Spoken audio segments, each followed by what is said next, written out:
Yasi agrobe so efra nopa nenso na ya sewa meji medwa na ensama hodro maboaboa no de ekoso ewoye man Ghana mekasa mede show mode a na mo amani tua se chese 2 p.m. abo pepepe showdown jumedie de politics ankasa NPP NDC and face no other political parties won sensama de cheni ade sabia no eya na ebeto mapon so no na mebetena afidie man say ya matomebo apensempensem mu de osafata se metuja no matuja ne de amane na afa de osafata so se be krokro no so ne de makrokro no fidiem hanu say de we are not affiliated to any political party NPP for asemba ye ka NDC amanyoko no for asemba ye ka ahane de ye stand e de man okre no ane no kre trodo other stations ti bo hono mom do mu hwerere NPP mu ebi do mu hwerere NDC mu nti ade na nya kra na wo mo e katakata so na so hade ebusua ye bai bibie ni NPP for de ba ye bedi NDC for so de ba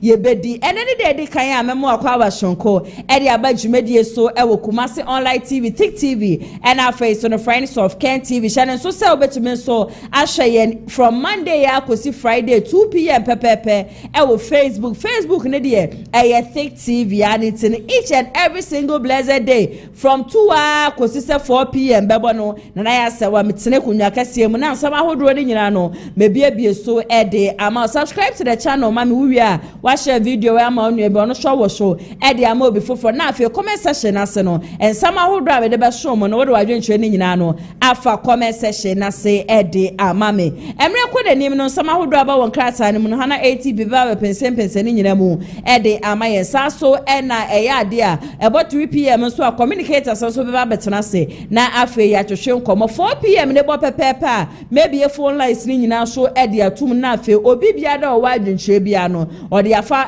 wa frɛ na eja wo de wadwenchwe abanti save number we 0550623377 eno a enesa so eda kasafoni na se no betumi save dia to nti about 4 p.m.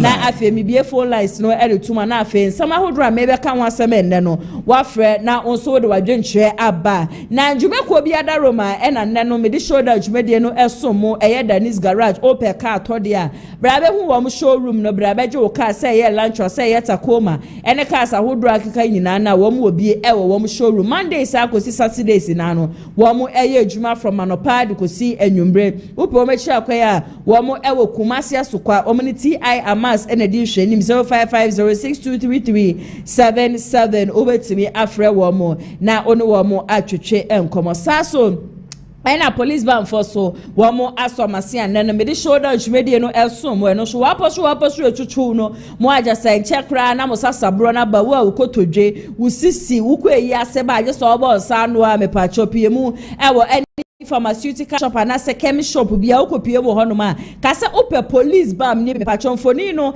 ene da kasafoni no so no okona seniti no enye blue okona se enye blue okona se enye police bam ni yakro wo ho ne yi ade foforo bia ma wa me patro enje ani police bam de eye quick action ajesa wo de sra ya 5-10 minutes angasa na pace ni nyina no etutu kwa mu edu anadwo mo bebo mo nsa no ansa na matumi ade wo batumi atibi na wo de asra wo de be ye ode cream ba sere we japade ho no eya na mfa bi nko ho no mesanse we wo de sere kakra bi a ebo wo widie ni mu ankasa da bi a wo bia no pharmaceutical shop na se chemist shop betimi akwakoche wo de mo so mo pa no dudu etu mo kopie mo mesi herbal center imrom Kumasi enkwaje mo de 0244582993 ofra wo mo ebeje so shonko mi amitire dwem ene dwumedie ya so mo medin ene nana ya se wa mi ransem ni mu a me ramu de na chese eye nyamedifo kantanka fitida we free mo ne ho sensam de abobaba just Sunday ye twemu ya ena chese adwasafo ebeye Thanksgiving na yasam keto akora wasantemante mu hanum say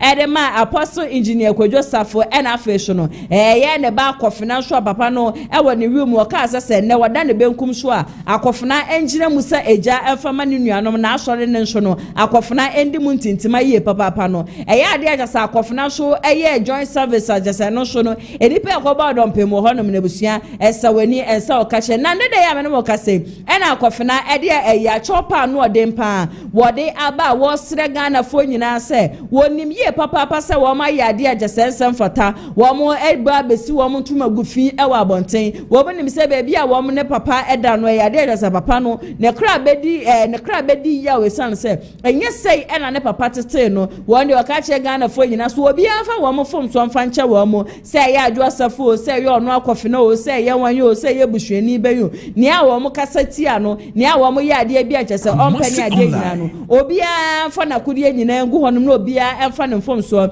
emfa nche no na way forward no se de ne papa ba o man mu be bo obra ne mapa ne papa be ye no anka ne papa yi ase ye kura ba be kosho a eni kwankura sanka wetimi waka mebimpo kosho sanka bibia etumi eya asundwe ne so afie bia de mensa wom to no ne fie ne de mensa wom no ena busua ye de ye ni nyina no ehu ye ba this time ne de okwasho aka che Ghana force obi afa ne fom so emfa nche ne san se enya de a ebi ebesi biom kam ho ne yenkɔ na yenkotie akofena ensama hodro a wode atodwa ewo Onua TV FM rasisia we can see we be Ghana phone na chow for 7 years because the kesia ye bu meja any plan for so yen sema to abontene he doesn't deserve this na me na han chere pusemo kesia em chere say we na ye na ye yemfa enche na yingira study we so no I call sorry I knelt down in front of almost 12,000 people to 15,000 people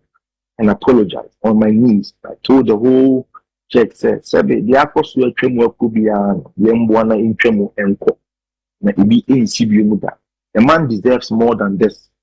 And Sebe, Lina Mumpanchame, I'm the one who was still in Ghana for in a Agyapong and then the man for in Mark, in say, I'm Mumpanchame. Now, Abushabia no Sebe. Say, even it makes it look or make it show so the nipa we have blood and water running through our veins. To err is human, no matter how great the person is or what kind of family you come from, you're still human.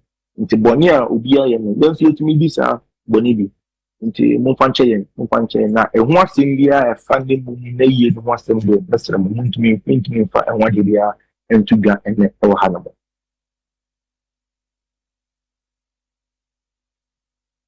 Ebusiafo na chese eye kwadwo safo akofena ena yetie ne nsem nyina ba wode pachewa no odinye papapa ede magana fo nyina so obi afa wo mo fonso emfa nche wo mo enya de onu edi nkonim na enya de so adwo safo nso wodi enkonim moving forward no enkabo ma chese sefota no be make sure say busua ne nyina no ebeka wo mo ho abom in fact oba abonti obeka asasem wedi amafo bo na baso ye papa se anya hwe no akofena ewo nenti a nyamedifo kantanka be fans wo beda ne benko so ne wela wo ye no wo ka asase ne no wonu hono ma akofena no enchine mu na onye bibia ajesese efata efama ebusua no wo hwese de ono kratumi aba abonti aba be pachowa na jese moving forward no niam be say no wetimi waka me ne press conferences aho Roni ade enya ade ebi ebesibiom meto asem ne so ede amamodia na chese Islamic leader bi ela sabre ya menemo kase wakwa akope ne ho asem akwa kasama na no yi ne ka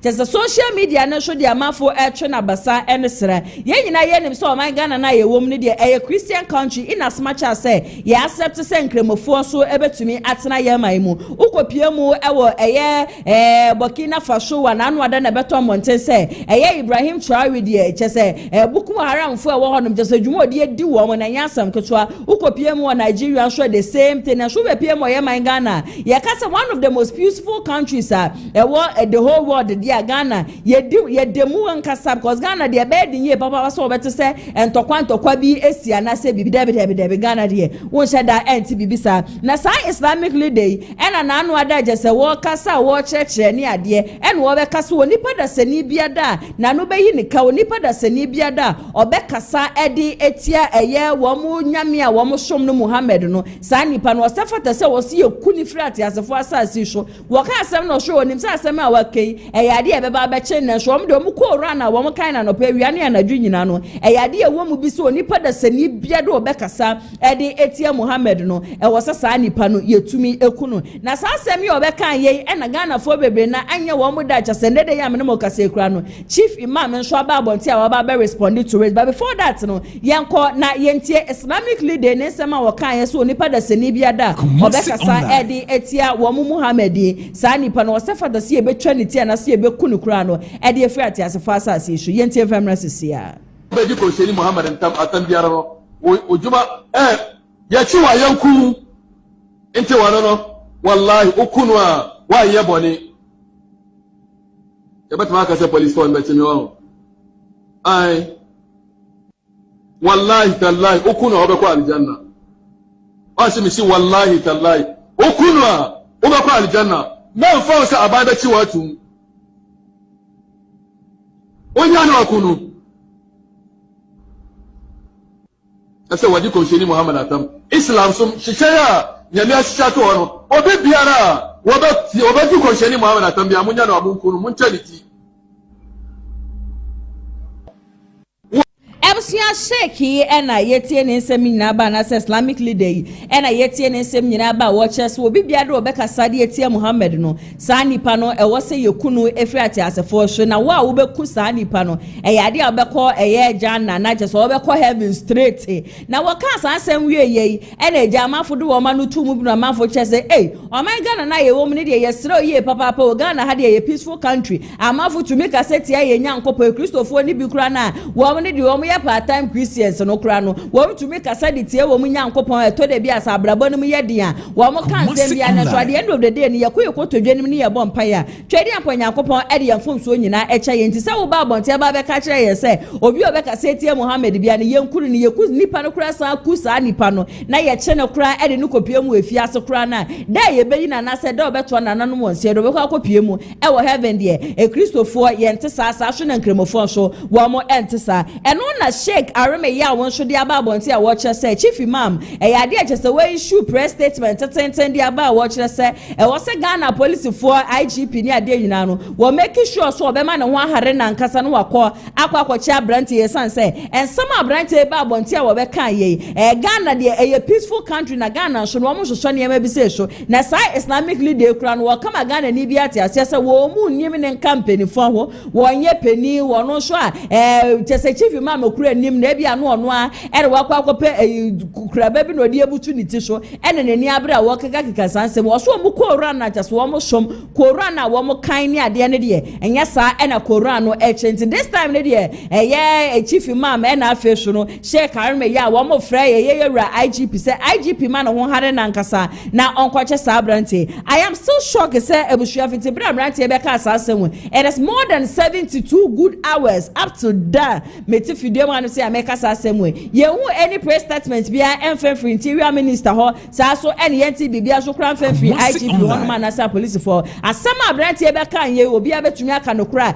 eye ntokwan kasa e na wo frefre e de ama ye man Ghana eno ti na prepi no Dr. Bawumia twi ni ti so be ye president de Ghana fo nipa bebre na hu ni say Dr. Bawumia kwa ye kremoni pa ye kwa na konya so omra me ye mampeni no I'm not saying no but people feel say e be kwa fan bebre na ediaba especially listening to the things Islamic leader we ebie na no akaso obi obekasa de etia Muhammad no yenku ni ye imagine say sanka man kremoni na ye president ebusuanka at the end of the day no eden enebesi I am not doing any tribal politics or saying said Dr. Bawumia doesn't deserve say obeba be ye president. No, I will never say that. I've always said this thing countless times say Dr. Bawumia o mebusuomu anka mepe me hye be bia Dr. Bawumia was for Bobra kwa kodru said ye or ye a good good in economics. What be a vice president for 8 solid years? Yeah, can see the Ghana Shannon say Ghana for October man so I personally do not have any problem with that. But from the statement, Islamic leader we be make and when I'm man for baby na eka say ye imagine say yama kremonia kwenya ne sa kremoni no embra mayor president a Christian country then na ebesi yankwe na yanko tie Sheikh Army ya watch say Islamic leader you obeka kan sansem we nyina no wo mu nim ni wo baby a yentie famra sisi a your radio so na ade Okay. The second thing is near oye no etumra because it's a threat Okay. to our security. Mhm. And you know, we will allow the law to take its own course. Mhm. Then afterwards, you know, near also Okay. Very good. In fact, many ajinkomo we ho na mehwe yewra chief imam said ye dane da nyina obo asumdue hu dawro na obeti na wakoha otumi kwa so even kwa sorry kwa otumi donations kwa ma sorry. Now, yes. Dear ama me this ankomo we ni said chief imama oda ye nyina no e wo Ghana ha say chief imam no or ye peaceful adentina oko some of our zongo communities are ye nianu muslim me for ni be so violence is it part of the teachings of Islam? No, yeah. Obia na this year encourage bia no nti saa sema okay oba Christian fumu a obenye mu bi. It is not only the people of the Muslim that are violent among the youth. Nyama bi esisi a mo say mbentu bi asori wo nya kramofo na so omo akoko mini pakura. Into the enwa ne say yebehu say yankoso na yan church no. Yankoso a yan church no. Obi mo ho a na desua hu no ana ne ntitie enko chire enko yie. Youth unemployment at Dosso be on course school until me and born in the braye. Okay. And now here Obia drugs here drugs are be among for the basabasaye. Even in our own politics sometimes you have to be told at the moment say able to be use one. But it is whether a Muslim or a non-Muslim, violence is bad. Violence, whether by a Muslim young person or a non-Muslim young person, is bad, and it is part of indiscipline. I was a say, okay. And you know, I was saying, so last week, young Kramofoy, any bishops' conference, Catholic bishops' conference, your annual meeting of the Ghana Catholic bishops' conference and the office of the chief imam. Okay. On the 5th of August, NAA, the 4th annual meeting. And you know, wait to say, our Ghana Hano, Yepequanya, Yasum, Junibatin Tim no. No, correct. Na yenya, Jumedia Papa be our Muslim for any Christopher and Temu. We and I say, Bohu de Uro. Sa Jumedia, you know, Media Crano, Yambahu de Uro. Sa Jumedia on the 5th of August, we had an annual dialogue meeting with the Ghana Catholic Bishops Conference. Our national mosque. We have Bishop Senior Omo Abo train Bibiano Obaba Masalachi. Oh, okay. Bishops, so Catholic bishops, Omo Casop Senior Omaba National Mosque Ewakanda. Now when you ever say Daruma, yeah, now Matunsa Tre, Matunsa Fre, Central for Nayaba, na Yabe Bode na amount for who said here. And your city and Kasankaza because they are working one cranka bini. Ya fre obimwa omaba ho. Oh, now no sa de pa say no omambo hu deru. Omambo hu deru. Now we are destructive no. This destructive one no and no any able hu deru.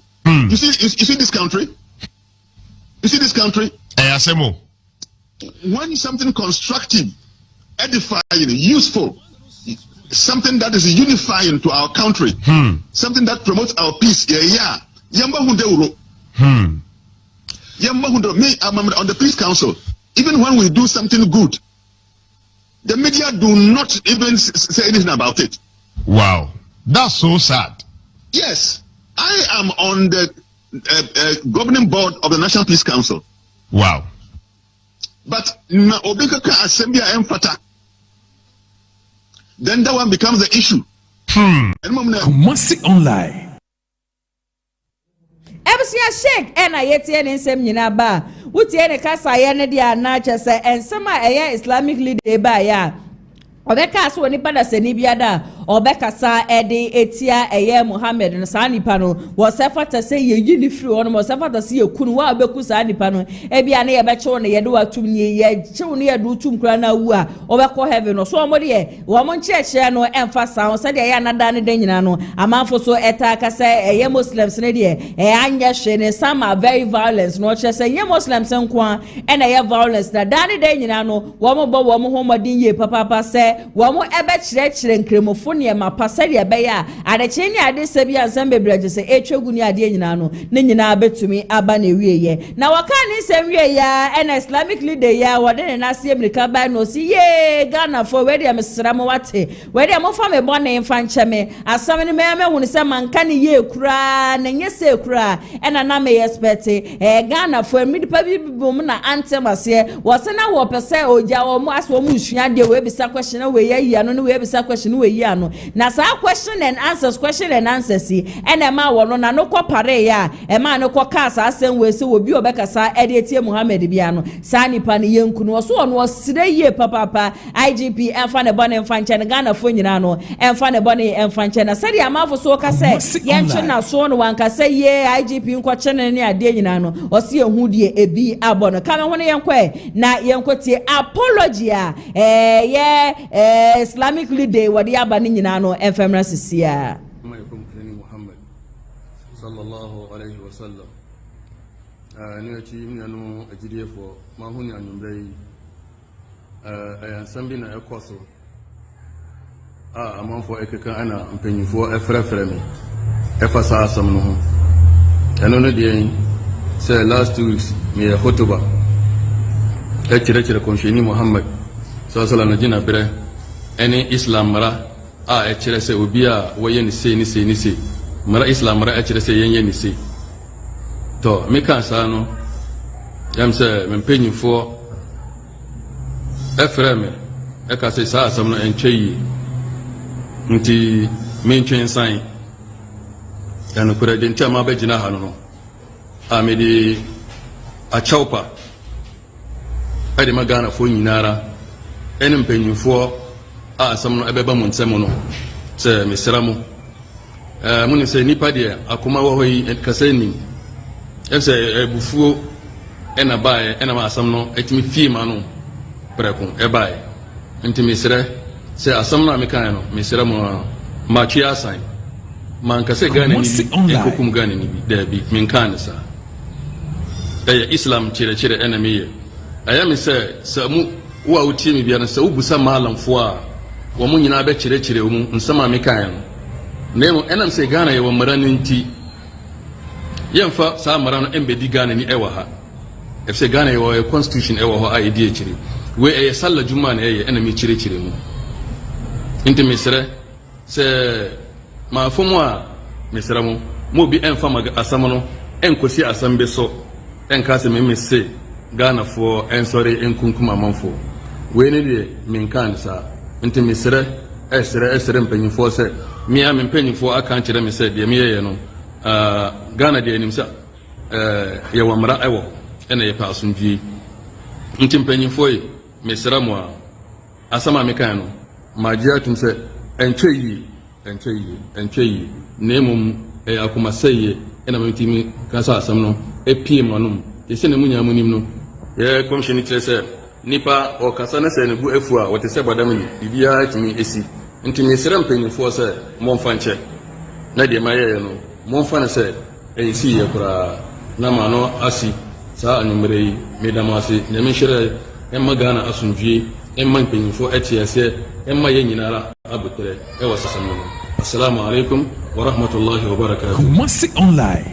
abusianti Islamic leader no and I yet any apology ne dia banana who said ye or apologize na it looks as if say was said na no ne ho sa o na mom no said ye Ghana for mesifo atoma no de egu no so frɛ IGP say IGP nko kyere ne ade no enu nti na ama wo decide so anya hwe no there are rules and regulations emra ewo man mu nti na anya hwe no de o ma bonten embepacho but wotie ne apology na kasa wo kyerɛ say ewo Islam nkyerɛkyerɛ ne de nkasa na tie Ghana hapa de se Ghana for ye na ye si fom ne ya moye homode ya hwe ne ma bi ye pa de a da che be ha ye but anya hwe ne nyina ye dem say chief imam de ope asumdwe chief imam de onpe sa basa yo ne ade de ntu de in the name of chief imam nti ne de ne bo na e be che no you should go and sin no more me to asem ne so e de amamode a me pa cho me de nsem ne be nyina no now do adwen share for comment section na se na wa share ne so se ebo 4 pm pepepa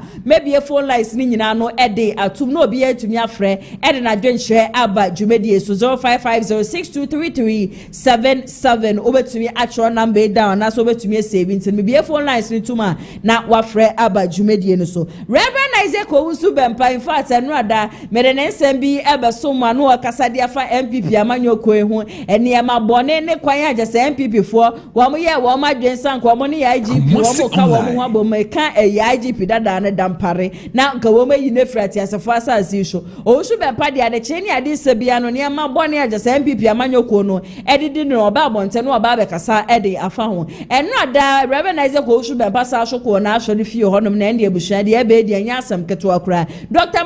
Bawumia yusu hwewa kasa hwewa kasa pete wo so wo se wono from 2013 na twedi amponyankopon eda ne didi che ne sana na ado nanko akufo adom ebeba be ya mampeni na ado nanko akufo adom be ya mampeni wia na ado nanko akufo adom be bo modia make sure say ne vice and as ne running mate then Dr. Bawumia no wo de ne be cheche Ghana for kon no that time oba bonte be kan ye in 2013 no osan so kama Ghana for United ase say Dr. Bawumia say na ado nanko akufo adom 28 years ni wie no ode ne ba Bawumia ntumi be ya mampeni wo man mu wo se fiti da wo be ka asasem no eho no ma e na fremo pare eto nsa frɛ no ɛna okopie mu ɛwɔ Flagstaff House then okopie mu hɔ no na ɛsɛ na ado dan kokufo ado hɔ no ma do show boy wɔ hɔ no bi ɛna ɛne ɔne ado show boy edidi nkɔmɔ na twehwe nkɔmɔ na ado show boy so saa asɛm na wɔ ka de afa Dr. Bawumia no de anka on retract ɛna ɔno nso Owusu Bempah sɛ ɛnya ade ɔba retract and then wa retract de kyerɛ ɛno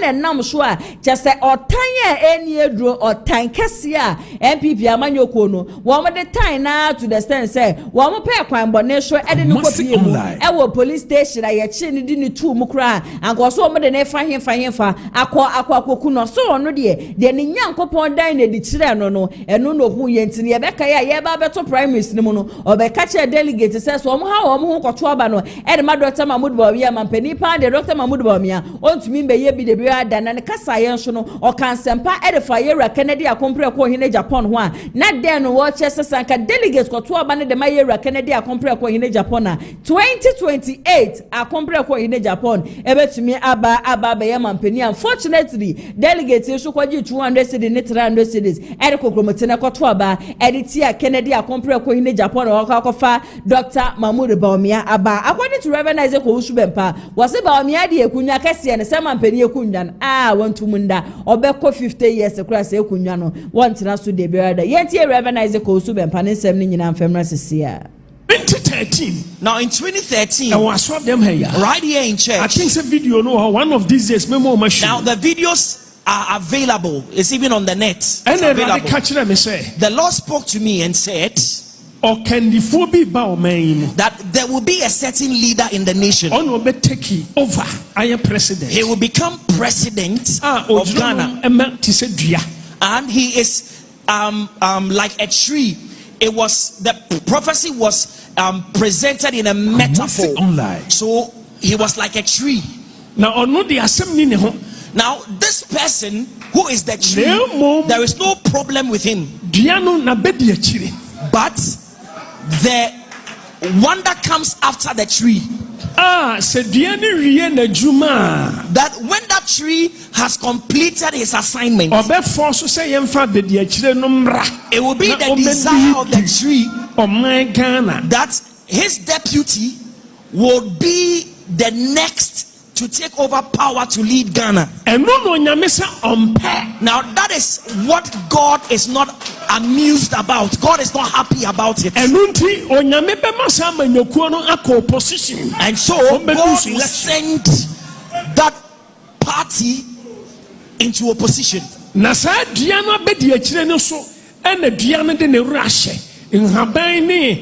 Fruit. Now,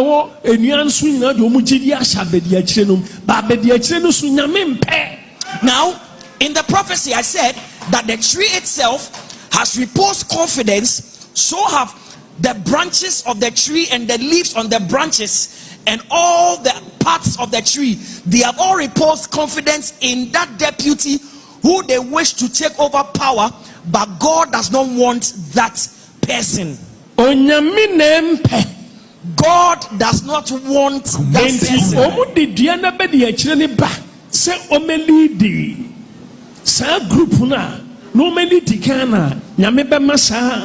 political party MPP opposition. And I say it here. And so I said that if they bring that person to lead the party to struggle for power, God will drive the party into opposition.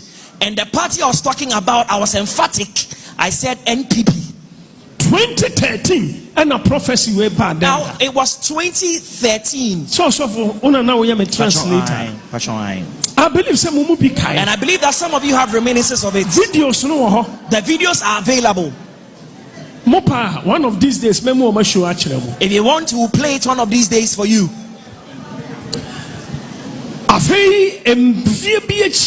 Now, after some years, they were going to choose a leader. Indeed, as the Lord spoke to the prophet, and the prophet told the people, during their primaries, the delegates selected that deputy of the tree.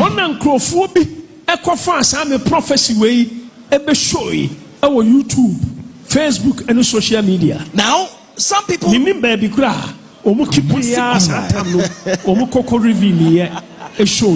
people found social media. Some people found that prophecy. I don't know where they had kept it, where they had preserved it, but all of a sudden that prophecy went viral. And a chief of staff.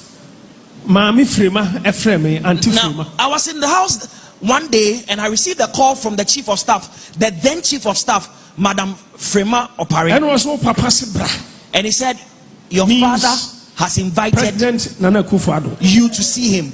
Which he was talking about the president then, His Excellency the former president. And to be called Jubilee House, my brother Sofan Anakwesi. So myself and Reverend Anakwesi, we went to the Jubilee House. You see, I cannot disclose all things, but there is a point I am trying to make. Me call na Osofo Prophet Victor Kusibuate woho. Enti yeni C2 and omude me call Chief of Staff office. So when I went there, Prophet Victor Kusibuate was there too, and so himself, myself, and C2, we went to the chief of staff. And the chief of staff catch play video. And then the chief of staff told them to play the video to me. You know I don't tell lies.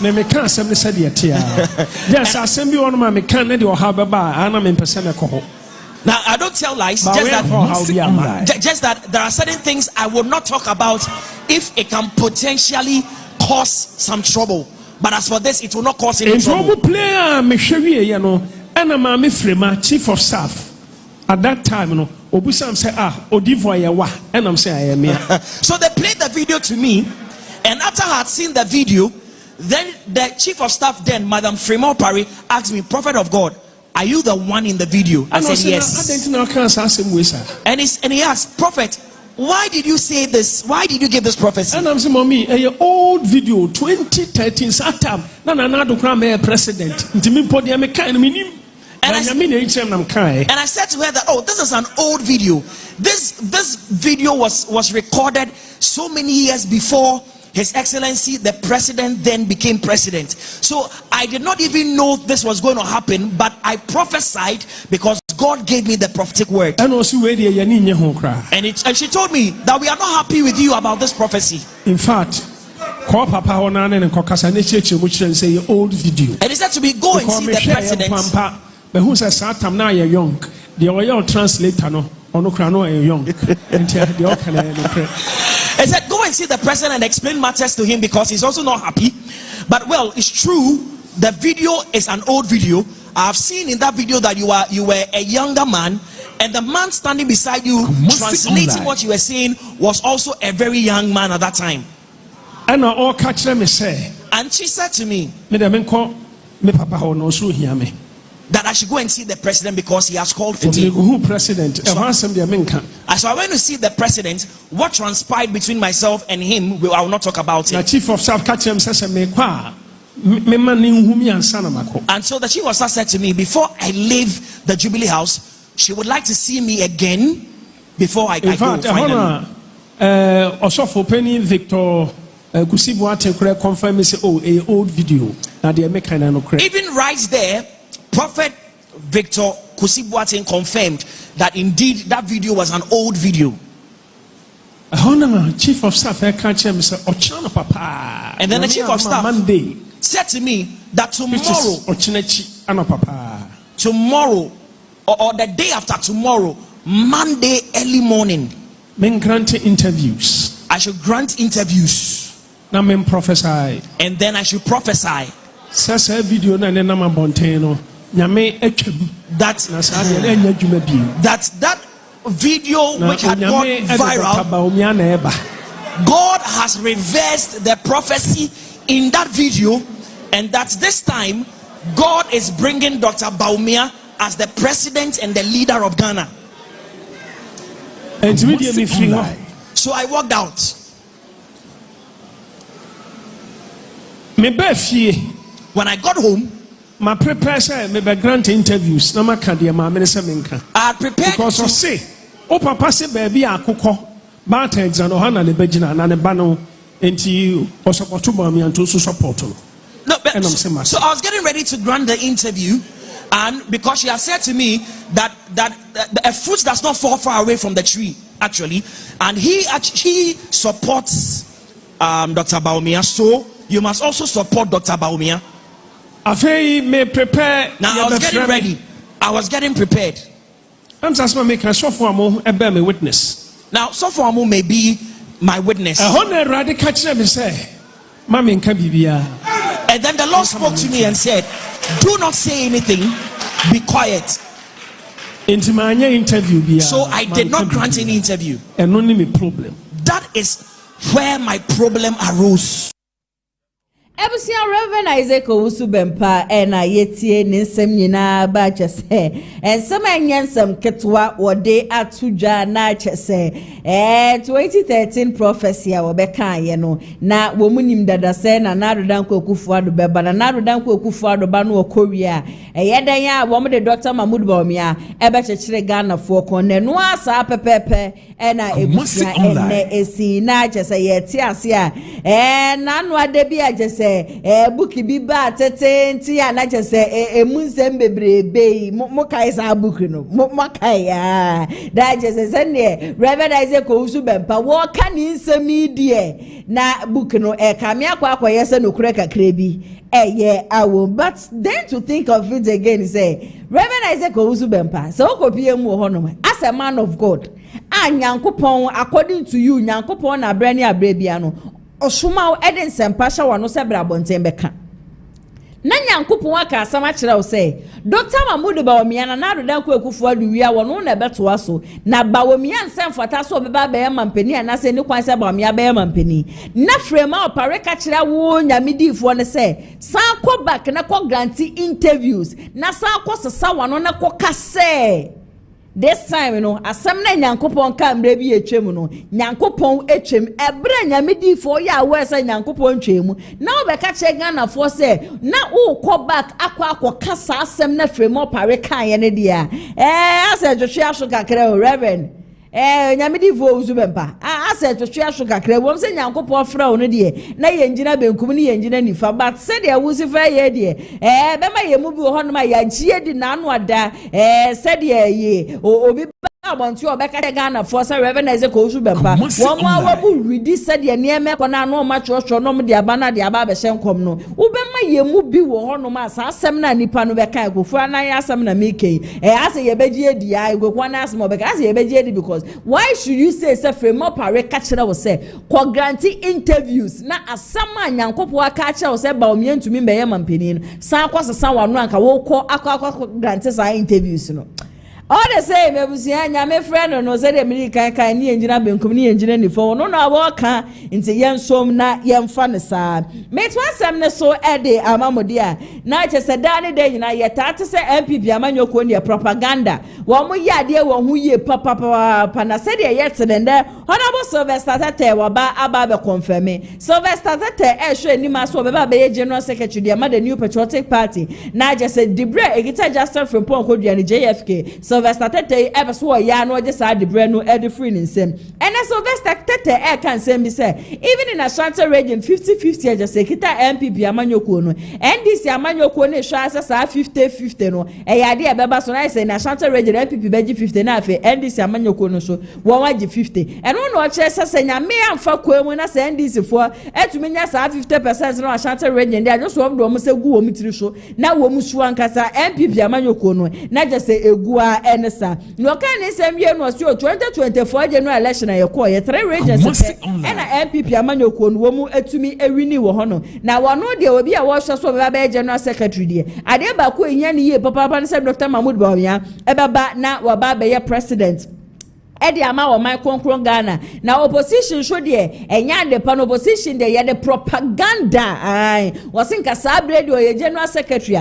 wo chechire sam no twantro keka nsam aja se enima no de egu ndisi amanyoko no so na ndisi amanyoko ne ni abre na de bi omo ba bonten na wo mo eba be defend wasi ebra na chese JFK ehwe enima so obeba no wo ba na Jombuedu wo ho no Jombuedu 137 no be ka kire Ghana fo nyina se Jombuedu abon nti ye Ghana shanensa ampom de Ghana kwa shanensa wono ne de wo de MPs na ba be PM 87 year eye kon to this time ne de say Justin from Ponkodua JFK ye ma ne pe be bitina na ono Sylvester Tete eba na obe take you over kama hono yen kwe na ye gotie ni nyina no enfemrase sia. By the next election they are beating their chest to say they want 50-50 in Ashanti region. When they succeed we are finished. In the last 2 elections, you are winning only 3 regions: Northeast, Ashanti region, and the Eastern region. Unfortunately for us, Northeast, there was 6 seats. MPP nya 3, NDC nya 3. In the Eastern region, the difference in popular vote between the MPP and the NDC is 41,000. Our 2028 is challenged. Therefore, we have to be strategic. A national outlook. Bawumia. It is not a picture you take with Bawumia. It is how hard work you do to make Bawumia the next president. And until Mr. Sylvester Tete said Bawumia my president, my political future it is at stake. What do we want a country and how do we call not those who are full in their bellies. You don't go to battle with people who are full. Go to battle with people who are hungry for power. Today, the NDC is so courageous to tell you we are going to arrest your minority leader. They have given the list of our MPs that they are going to arrest them. What we need now as a political party will be bold, outspoken, who has a political voice to stand up to the NDC. He is putting fear in our men. They are arresting TikTokers, social media people, communicators. There are things our communicators are saying. If you are a general secretary, week after week, you must set the agenda for the NDC to come and defend. We are in a position. We don't need facts. We need to propagate.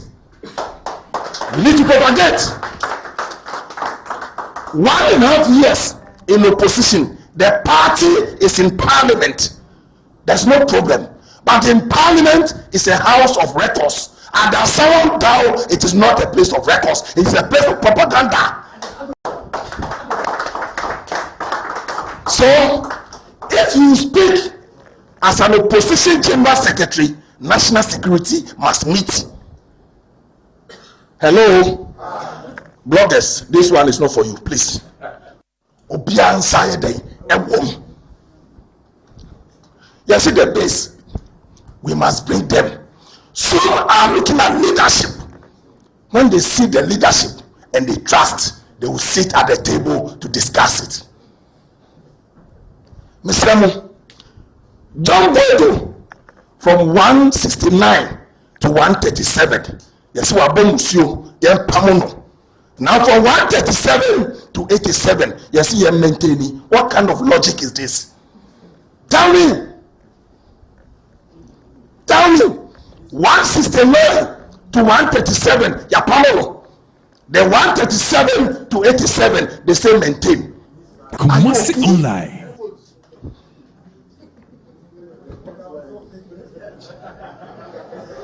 Ebsia Sylvester Fefe ena yetie ne nsem nyina ba wo che Justin Frimpong kodua de wo ba ye no na che se MPs ne 137 as a general secretary o ma drop e de aba 87. He must not be maintained. E wo so o mo pam no na wo no eba sa so and wo kasa de afan kabo hu a wo che the base movement fo nyina no ha e wo se wo mo beka mu nyina bom na mo sa back to the new patriotic party. This time ne de meto e de ama mahwefo mo am the base movement Musa Maya ready say the Sylvester Tete Kasa Mobile back to MPP. Maya ready say Mobile call back to the new patriotic party. Now after Makwa Kobuana Dr. Bawumia Ababe president of this country 2028. For what you know, Efa comment session na say mami. Meto asem so edi amamodia. Yawa de na Yaa Jantuah miami name aja say. E hon sensem de ebusua Ababe buruja wo social media yisho. Da na chese petition no ekwakoka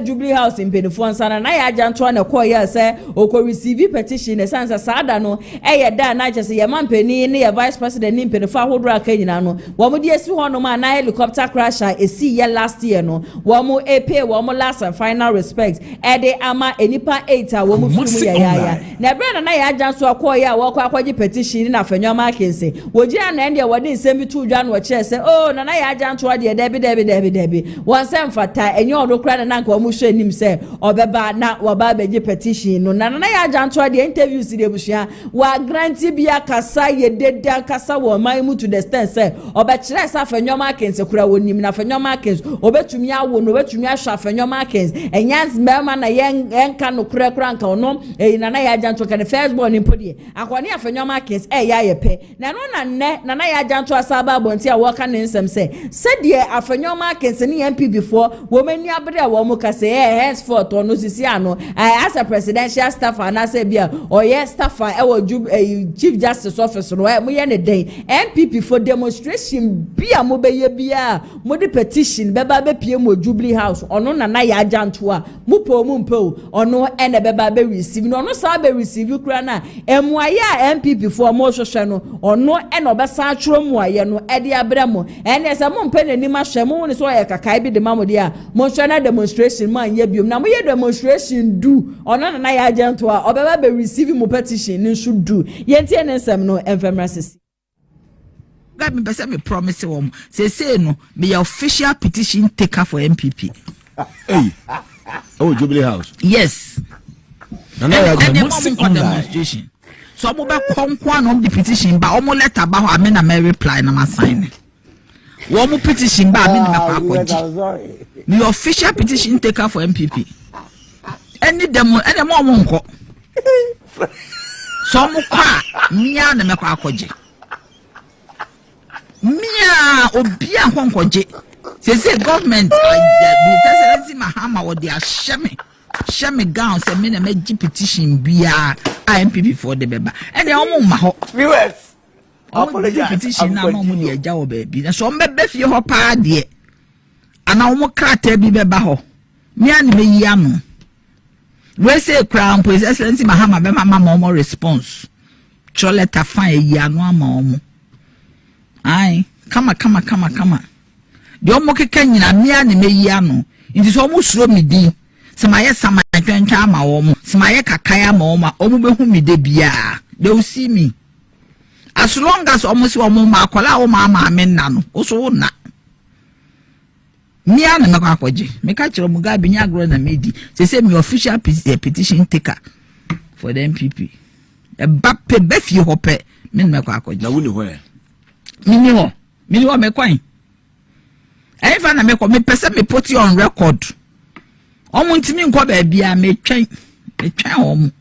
Kumasi online. Me ni adwumem. Anwumre se ye frɛ me.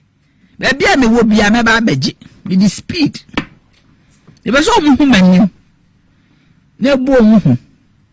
Na hunu na omo. Official petition taker.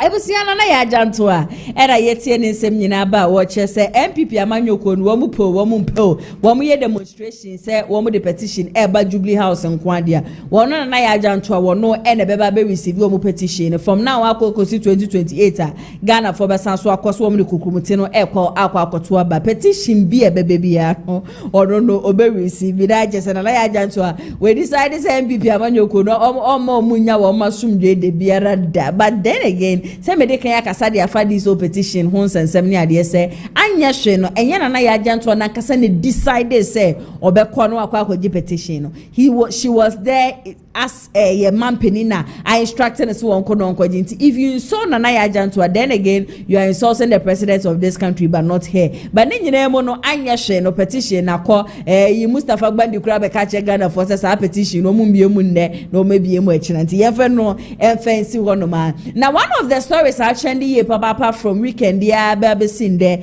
Sami Jemfi and Afenyo Makense and MPP amanyoko and JP and Afenyo Makense mo and the better monte go drop on you say ukopie gold border yade say Sami Jemfi we make a very big loss power manga now boka the senya kaketoa gold board and on and Sami Jemfi aba bonte oba be yi anu a watch say Afenyo Makense de upe wo bia wo ye bita ye papa de ya Afenyo Makense de ohun se ne nyonko kwosoro na se bibia na che se ye ne ya enu nti na ne Afenyo eni abra che so wo kase na gold board wo maboka wo so no de o true challenge na se wo de MPP amanyoko na ekwadwo opon kroma abra se asare ena afehwo no Afenyo Makense se wo mu ji wo mu hudi se wo mu ne campaigns wo mu ne mpenifo wo mu MPP amanyoko ni mu a wo mu ntunsa emfemfre wo no Sami Jemfi e wo send ye public committee yo say ye hifo mu ntunsa mfre no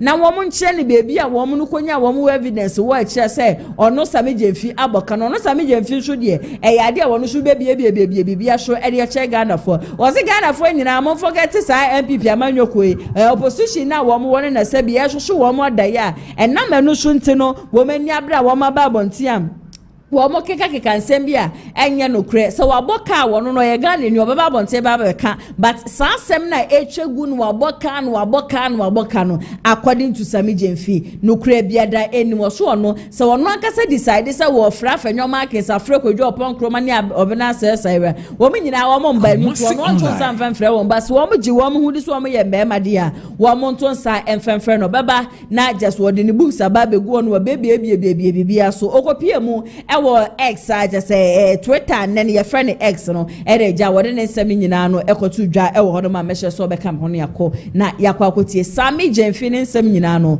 ere abasisia. As for Kojo Ponkroma, I can take some of the things he says seriously because they are not personal. Afenyo Makense is just being personal. He's a better friend, so I can understand. You can see the hatred and the bitterness in his voice. He has no issues. He stands up and he says, the issues happening at Gold Board. A lot of bad things happening there. A lot of bad things. This is the procurement infraction. This is the Gold Board. He's just looking for my attention, but he won't get it because I'm a very busy person. And if he wants me in parliament, I'm saying they should invite me tomorrow. I am ready. Economic committee, finance committee, lands and mines committee, and they should bring GTV and other media people and publicize. I'm challenging them because if I call them for a debate, they won't come. Okay, they will say they want me on oath, so they should invite me. They don't need any special committee. These are committees of parliament, standing committees of parliament. They should invite me and let me come. Public Accounts Committee, Abna Ansari, chairwoman, you are saying we are siphoning money, so call us. You were not put there to just talk. Let us come and sit down there, and then you can now cite the cases or instances of siphoning of public funds by Sami Jenfi and the Good Board. And let's see what will become of your reputation after that. You see, lies have a short lifespan. You understand? When I go to Public Accounts Committee, I'll swear an oath. So they shouldn't worry about that. They shouldn't worry about that at all. You see, lies have a short lifespan. And it will not be under my watch somebody with a communications background that good balls, good works will be tainted with lies. Now we are busy working because there's a lot of work to do, but we are going to embark on sustained public education for reasonable minds and objective minds to appreciate the good work we are doing. We are not perfect. I mean, we take criticism in good faith. We are ready for feedback. We don't know it all. We don't pretend to know it all. We are, very accommodating to divergent opinions. And that is why I'm here. But we will not allow people like the names you mentioned get away. So if they want me to appear before Parliament, I am ready. They can invite me tomorrow, Public Accounts Committee or Committee on Economy or whatever. They should give me a Bible to swear an oath. Let's televise it and let's take their questions. They can't because it is out of bitterness. A report comes. Alfred, for example, you are one of the first people who wrote about the $1.7 billion loss reported by the IMF, right? The information is contained at paragraph 13 of that report. When you read it, is there any part where it is said that Good Board made a loss of 1.7 billion, or Good Board is the reason for the loss, or Good Board is part of? Is there anything there like that? There is nothing. If there is something like that, Alfred, you can tell me. No, it talks about the good for reserves component of exactly. Exactly. You understand? We are but you also like that. Sammy, you know that it's just because of the operating model, right? So you know that. I'm sure. No, I think we've had this conversation. And that is where you and Bryce Simon guess it wrong. So then you see some media headlines or Alfred. Ebusia Sami Jenfi na yetie ne nsem nyina ba wo kyese Afenyo ma kensede oye bita nkase no nti no mo de nam a wo mo kyese Good Board wo mo aboka ne kyese wonsensem bebe onde o kama Ghana ni bi ate ase se asem ne nyina no nokura biada eni mede committee eni biada wo mo be frɛ ne bi ono wa ready e mo pa snap ni ngohwe mo frɛ issue ahodo kyese etwa Ghana hanum nyina hia aboshoma ahodo nyina ono obesue otankasa no obe kyese enuabo obebo no owie na so kan de obodua ni wie na se wa we babo nti ba betwa do na se duabo no enya wa ya sam geto wa se ne no Sami Jenfi ni abre ya ne propaganda no se MPP form set ni dume me make sure se mejure gudu ankasa de amamo me to asam ne so e de amamo de Honorable Nelson Dafiamakpo e na edi sankomo we ya wo che se won ti ase ne enti enne obi kono okokasa ne e che ne pe na yesi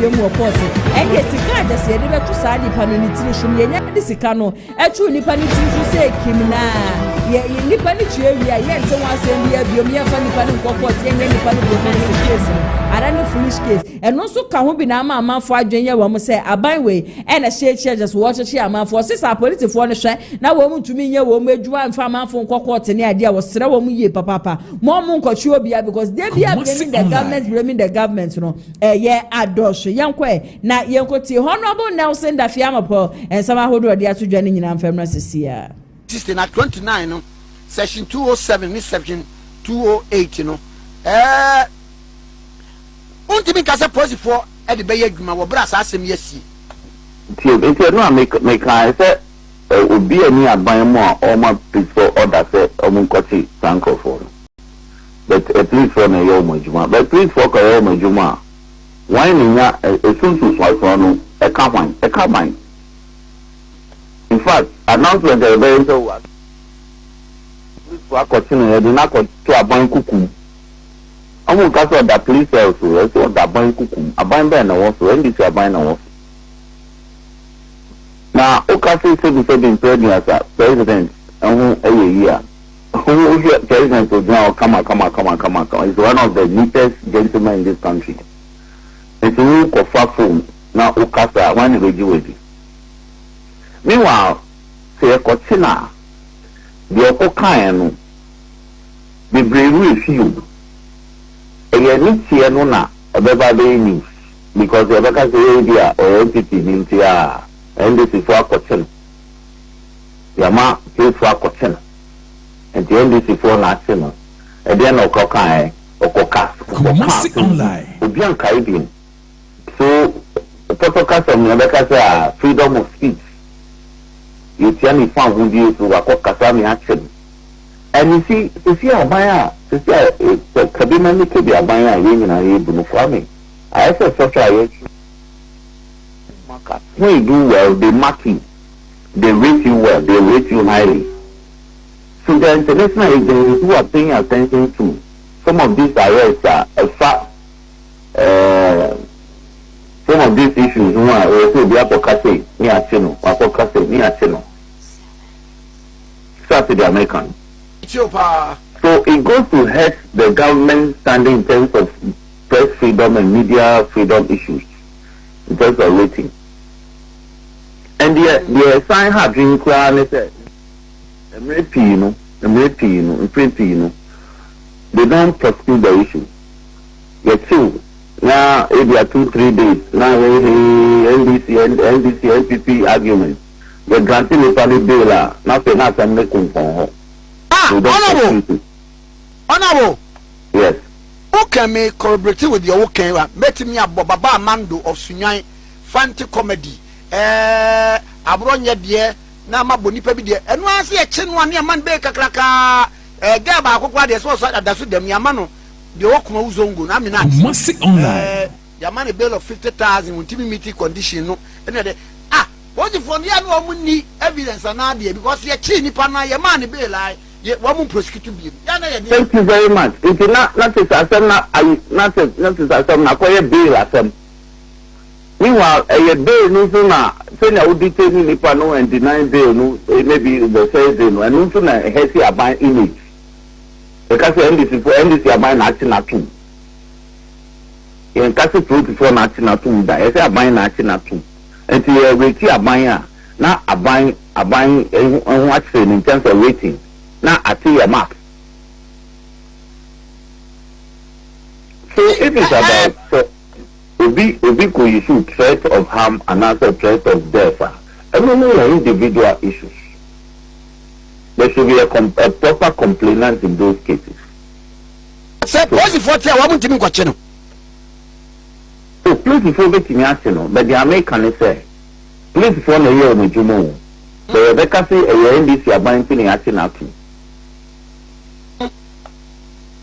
And they don't pursue the issues. And the case no kunko fa Obama de area if you put kwase say ni nwa mo kunko so to the American no every day you mo count say FPP forecast say you nipa Obama say Honorable online Dafiamokpo ena yetie ne nsem nyina aba ede afa selective justice according to MPP amanyokuo no wo mo se NDC amanyokuo no echeche wo mo nkofo ahwehwura wo mo ne ade nyina no wakasa de afa ho se yenye aban ne mfemfrim because enya aban no ena echeche sankrofo we nyina nsema hodo aba wankrata anim no hana ATP asna se wo de ne nyina no eba aba besom na mekoso aka ache mo se 05506233 377 trofeto ho no mebo 4 pm pepepa maybe a phone lines ni nyina no e dia atom na ensama hodro nde maka ho asem no adwenche bia da wo bia no de aba na metie phone nyina so etumi ati bijume ko bia da roma ena nde me di show na jumedie no eso mu nti mami ntwa me unsima enje abo afonka ton femra sisia. Wow, what a nice cars. So peka eye niti pa afeni eye free so eyabadia. Contact Dennis Garage. Hona benya ka tiapo a eye niti pa ato. Ka efeye eye latest models cars aba. So pe eye Honda CR-V and I say Toyota Tacoma, Toyota Land Cruiser, eye Sparks enkitin ya eye huba ube ninjina ubenya bi ewo Dennis Garage. Si say need to be cry eye aba eye Honda CR-V eye hybrid engine capacity no 1.5 entry fuel ubehu Dennis Garage ewo TI Ahmadiyya opposite one ma frewa homa tropo is 0550 623377 eho ana Dennis Garage ewo.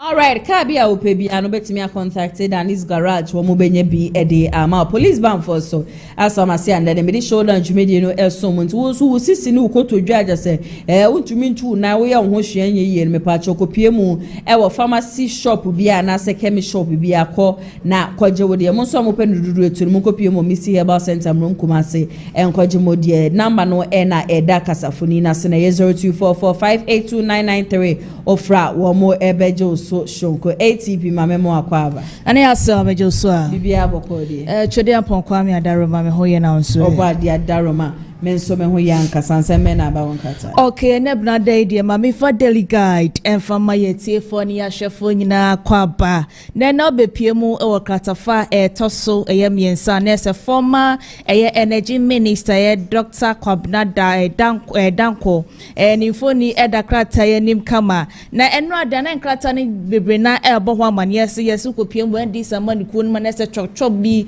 sika bi na se bribe bi akoso wo ho no ma enye fedi agoro na we na nam so ne nam so na sisi ani akwa kobo ye papa din se na no ada na se 2015 abra na ndi samani kun ewa ben do so kan ekenya hu ye papa ye nkasa wo man Ghana mu azen takifo bi efro mo man so be pie mo man Ghana mu azen ko mo ba be hwe esiesie ye nkania ni nyina enso e de man na honom e na bribe bi ekọ so wo honom a enam so adidi mu ene ababa be sina me na wo kase na we ne akwa kobo ye papa yi de kwabna aya donko din a wono so kyerem kase da bi da wono sika bia me fa ne nsa se da bia de ne krata fa to so miensa wo daily guide mo no eno ma twakrata yi e de ne foni aba be to ka se kama wunya bia na eja wakenka ne nyina bi kama so e de amaye sa so na Ken West ye administrators for wo honom na mo kyerem kase nyankopon bo agese mo do mo ba be to mo agu mountain so ay demonstration ay mo dom na de ba be kufo cause allowance bi esen ke ba no esi an entimi ema bie ma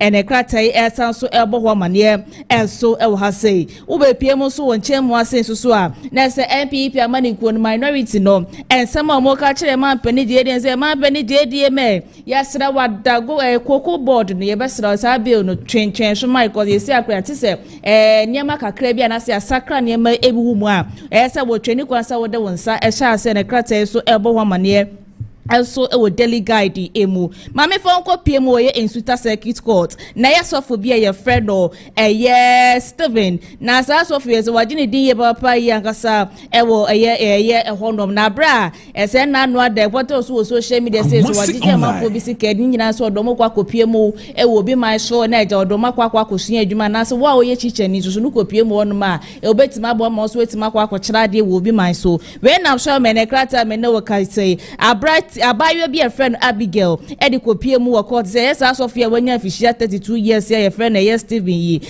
was wagine sika 78,000 Ghana cedis dia abrochira wanfana anko de ni kwa kopie bi obi ma so ma eja kwa kyera de wo na ni nyina so entima ma na me no kase wakọ akwa kyera ban kukumu 10 years and krata so ebo ho mane eso e wo delegate na no pense ma krata de ba ni bi no e na ma pense mu nyina kama so e de amount ma me for the chronicle ɛfa ɛntoa so wobɛpie mu krataa ni so anesa the most resources no ɛwɛdin sɛ benefit this year yi benya na sɛ ɛnsɛm bebrenda ɛbobɔ furo no yie papa ye ɛba na me na wo kasesi na ban no akwa take over mo na ɛba bɛhwɛ so nyinaa ɛwɔ hɔ no ma adwumayɛfoɔ mo na ɛbɛtua mo ka bibia mo ɛna ɛba bɛhwɛ na mo take over ɛwɔ hɔ no ma ɛna the chronicle so ɛbɔ hɔ maneɛ ɛso ɛwɔ ha sei wobɛpie mu so wɔ yɛ nkyɛ mu wase so anesa ɔpɔn kroma wo hwɛ de yɛ wasima pagya ne nsa to ne nsa na ne nyinaa yɛ koko board yɛ bill na sɛ saa ba no ɛho asɛm na ne sɛ ogu so ɛsɛ wɔka ɛwɔ krata the chronicle anim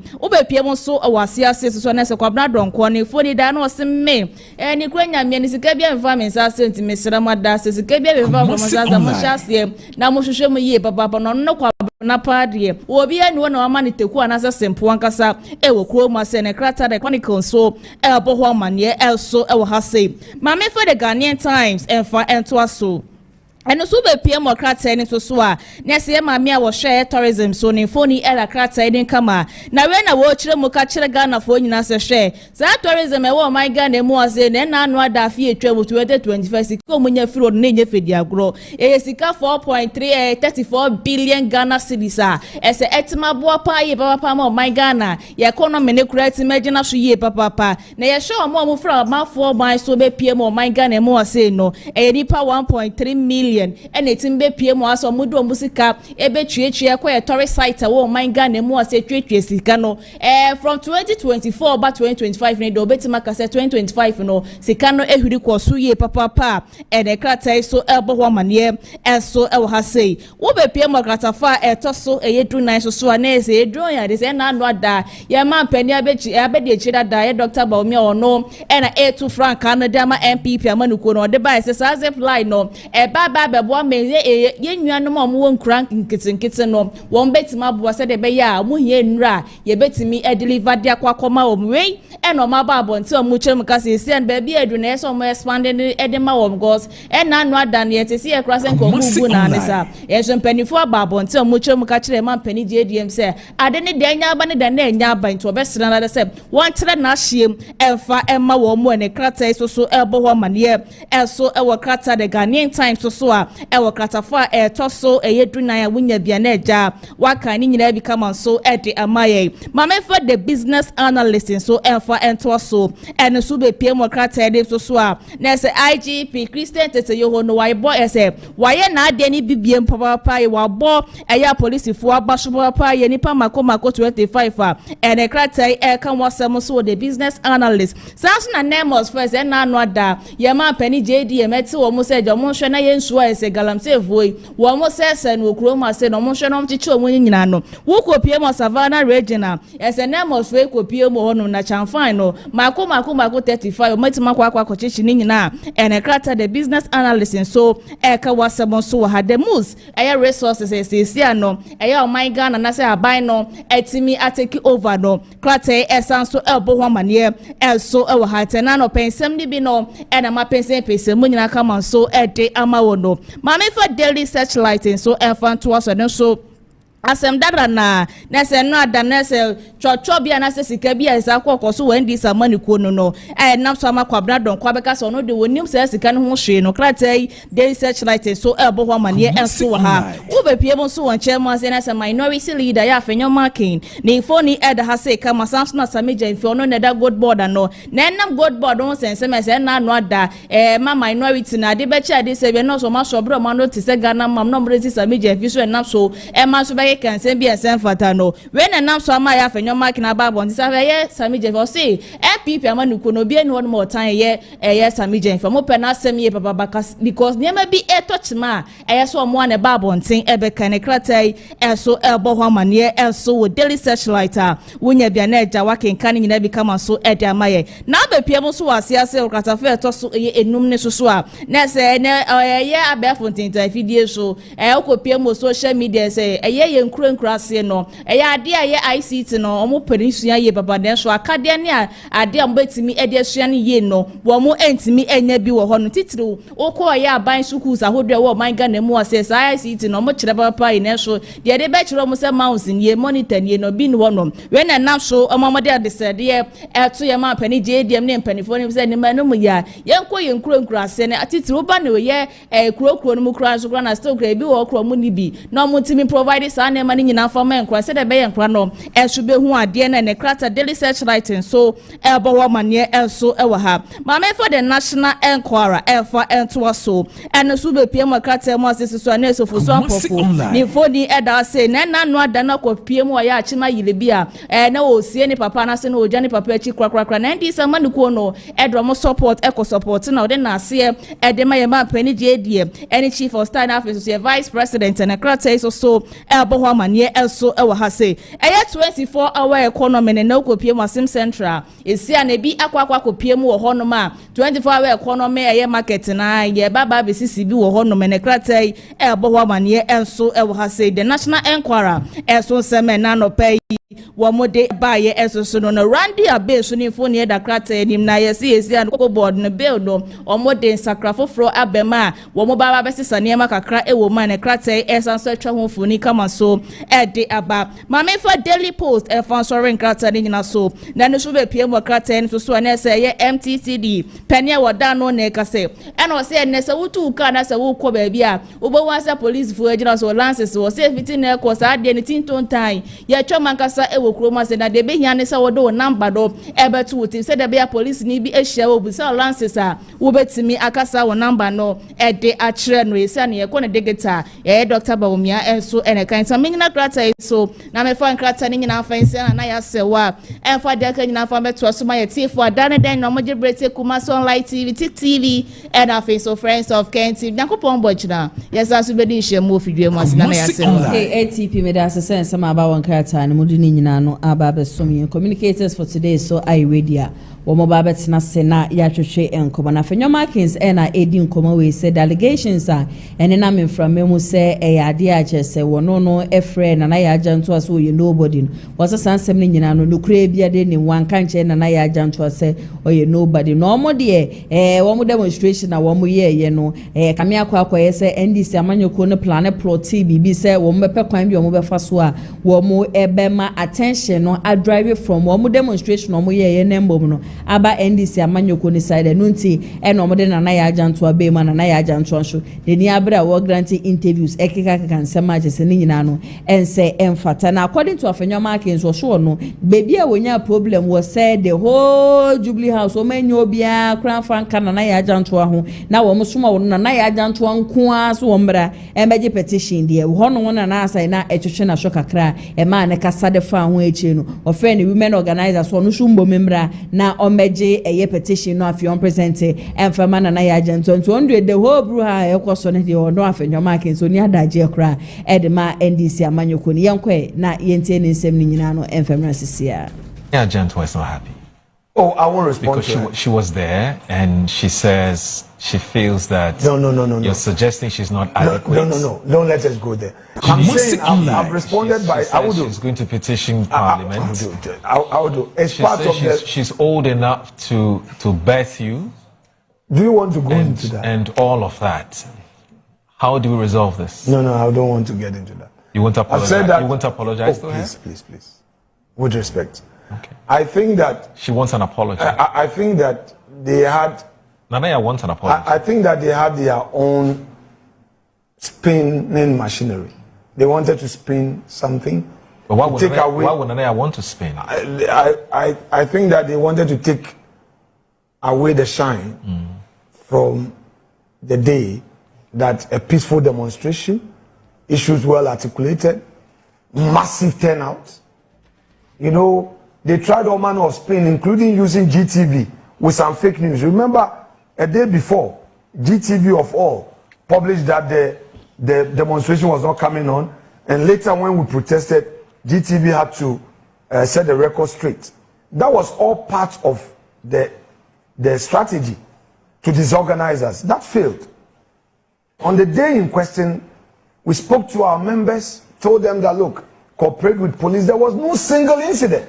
And let me commend the organizational committee led by Cabo and my good friend Anabi for their industry, hard work. Cabo, kudos to you. Well done, Anabi. Well done. Then they coordinated well. The police did not have anything to worry about. We finished, we dispersed. So now as a government, the only way out was to now manufacture something out of nothing. Okay. And that's to me what they did. All right. I'm not going to respond to them. When you won't say sorry No, to Yaa Jantuah. I'm saying I'm not going to respond to the agenda. Okay. I'm old enough in this game to understand this game. Okay. And sometimes when somebody wants to push you into a particular narrative, you don't go there. You have your issues. And again, it's something I want to share with my colleagues in MPP. Beware of NDC propaganda. Always stay on your message. Stay on course. Don't allow them to divert your attention. When you are supposed to deal with an issue, deal with it. Okay. Don't worry sharing their videos and their stories, because it's all part of the strategy. All right. And I will not fall for that. Okay. But I will stay on course. Nanaya is hurt. I will stay on course. She's very hurt. I will stay on course. She says she deserves an apology. I will stay on course. Thank you very much. On that day, and what exactly were your concerns with Yaa Jantuah receiving the petition for and on behalf of the president? Why do you think that there was an issue there? And if you can do it in just 2 minutes before we end this. I will do. If you can, producer, okay, to play the give tape. you 5 minutes. Okay. Play the tape. Listen, I'm human, eh? I can make mistakes, and I do make mistakes, but I am very deliberate in my choice of words when I have the opportunity to speak for and on behalf of the party. I'm mindful of my responsibility. But you know, my friends in NDC, they can do their mischief and get people to believe in their mischief. Please play the tape. Let's play. Right, let's watch it. Let's watch this. My words, the language. Let's watch it. Okay. It's been prepared. The tape is yes, prepared. Let's watch it. I don't go personal. They're very concerned about why the demonstration was what was articulated. All right? There was no attack on anybody, but a friend of mine over the weekend, I won't mention his name, he engaged me in a chat, and I said, but why are you guys doing this? He said, leader, but you guys, your demonstration was successful and we wanted to kill it. So the strategy was to use Yaa Jantuah to kill the success. Off camera, I will show you. He's an NDC person. Yes, a very senior member. Part of the communication machinery. He himself was out there attacking me. So I just sent him a message that, why are you so hyper? I just sent him that. Minority Leader Alexander Afenyo Markins and Ayeti Nsem Nyinaba watch us demonstration a wo ye last Thursday no Yaa Jantuah ho nsensema jese bebo remu ni nyina no propaganda bi o NDC amanyoko no be so mo pe kwan bi o mefa so a wo mo begu wo mani ase because the way demonstration no koy na so peaceful and untie and mama this whole thing no ababe topic, but he never disrespected say Yaa Jantuah nobody, but sending Yaa Jantuah alone to receive the petition no na or problem me communicators for today wo mo aba besna sia ye ba aba betwetwe nkomo de afa ensama hodura HU ni de ekoso ewo ye man Ghana Albert Boatin kasa de ma MPP amanyoko so na Debie Jonathan ono so kasa de ma NDC amanyoko no mema wo munyina no akwaba shonko Jonathan bibi abokole oba dia daroma men so me ho ye ankasa bebi afi ba bokole Kumasi online. Okay. Oh. Deputy Chief Officer of the National Petroleum Authority, Honorable Dramani Bukari Nyankopon Atunet Afenyo. Oh, awesome. I was some kese pa. But ni nyina achi no, ye be adwuma Nyankopon ho. Bibi abe fine. Albert. Bibi aboko de. Nyame adom ne nhumobro na hwe nti. Bibi aboko yempumu de. Sele de bia msika yempumu odin pa na. Ya setine mu na enkoi nyina ze unya party bonne no ba bidi o mine so a. You baby on very successful. Ntenye wanwazi se umu kra for class statia umusu. Nanu ya umu CEO my Malik Basintali. Ebe can't mind easy for na no muhuru. Say all the promises I NDC are buying a promise you to their mom. We want to over my phobia of our automatic puts now yes over won't mean. I'm reckoning over for past 6,000. Then you pay 4,000 a porter 40,000 mutim buru porter you say 6,000 per now before. Now would you be at 25 cities? Says the Kanoki Kabuma 10 billion Ghana cedis. 1 million Ghana cedis CCA. Milestone is Canada free youth new one. Next is for our school fee. Mumaya Juma 13 months. Tinina Kanama Asitema Ayabasa. And all tons of Sansunto. Timpa neighbors are Memuboni CD. My penny Mahama Krawajatu. So no crowd in Tiagane because at least 2028 day or Momba Combe Pamona. Dear a memoir. Muzu se dollar ne cost crown stone na yetade interest rate ne osro but now ojebosia na wuni madwuma ade ko yeto and the interest rate at ya ba beda 16% commercial banks no but loan oje de na ode bibie no no ma yeto okudwa so a kiti eduba okoma kolani ade ade a omunye go no ma yentohwe okay nti aba Ghana for do na to ma ndisi no so na eba yesu. Yatia. I'm ready to continue with your topics for discussion. Free speech wahala. Why only NPP members are being arrested? Albert, what me shall say for 5 minutes. Free speech won't say. Free speech won't say. Ghana ya mamrana you know. Okay. Article 21 na. Ma ho kwan say utimi kire wadwen. Ekwan abefa so abetwe. Obeka no wano anase odebetu social media. Awa mrekwa aban no insi nkwa anase on tatao. Na se yehwe the current administration na ye mampanyini John Dramani Mahama. Ye online odi animu a. Ense omo ye tieti Ghana for fan odis no.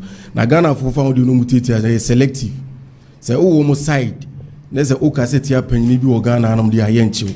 But se o ye NPP ni nese wo kaseti a wo mo a enne be bia wo ntime kura meti ameka se kura no wo se mehwema no kase wan wi amesi from na police fo gina fo mo ba be family mako enso se ye kan obi a o kan na adwen amrekwa no wo position a wadi free speech won fa so pa man panyina o tisui o koya to the sense that you described a whole tribe so me achim sakawa mafias enso ye kazo obi e sakawa hoti asese Mosa so ekokan ya akokan se mamia na oboni tape yi ene no no anya hu no wusu se afenyo marking obetimi awo afenyo marking wo afena 59 years afenyo wo se 45 wo chene be 14 years na obetimi awo no akofo ado che more than 20 years wo ka che akofo ado say he has a tendency of Nebuchadnezzar na akofo ado feza ye to abama akofo ado na yisumdru Ghana papa penyu obetimi awo wo ka za se mu nyina ade kire no Sata mana mo ye occupy a Bank of Ghana.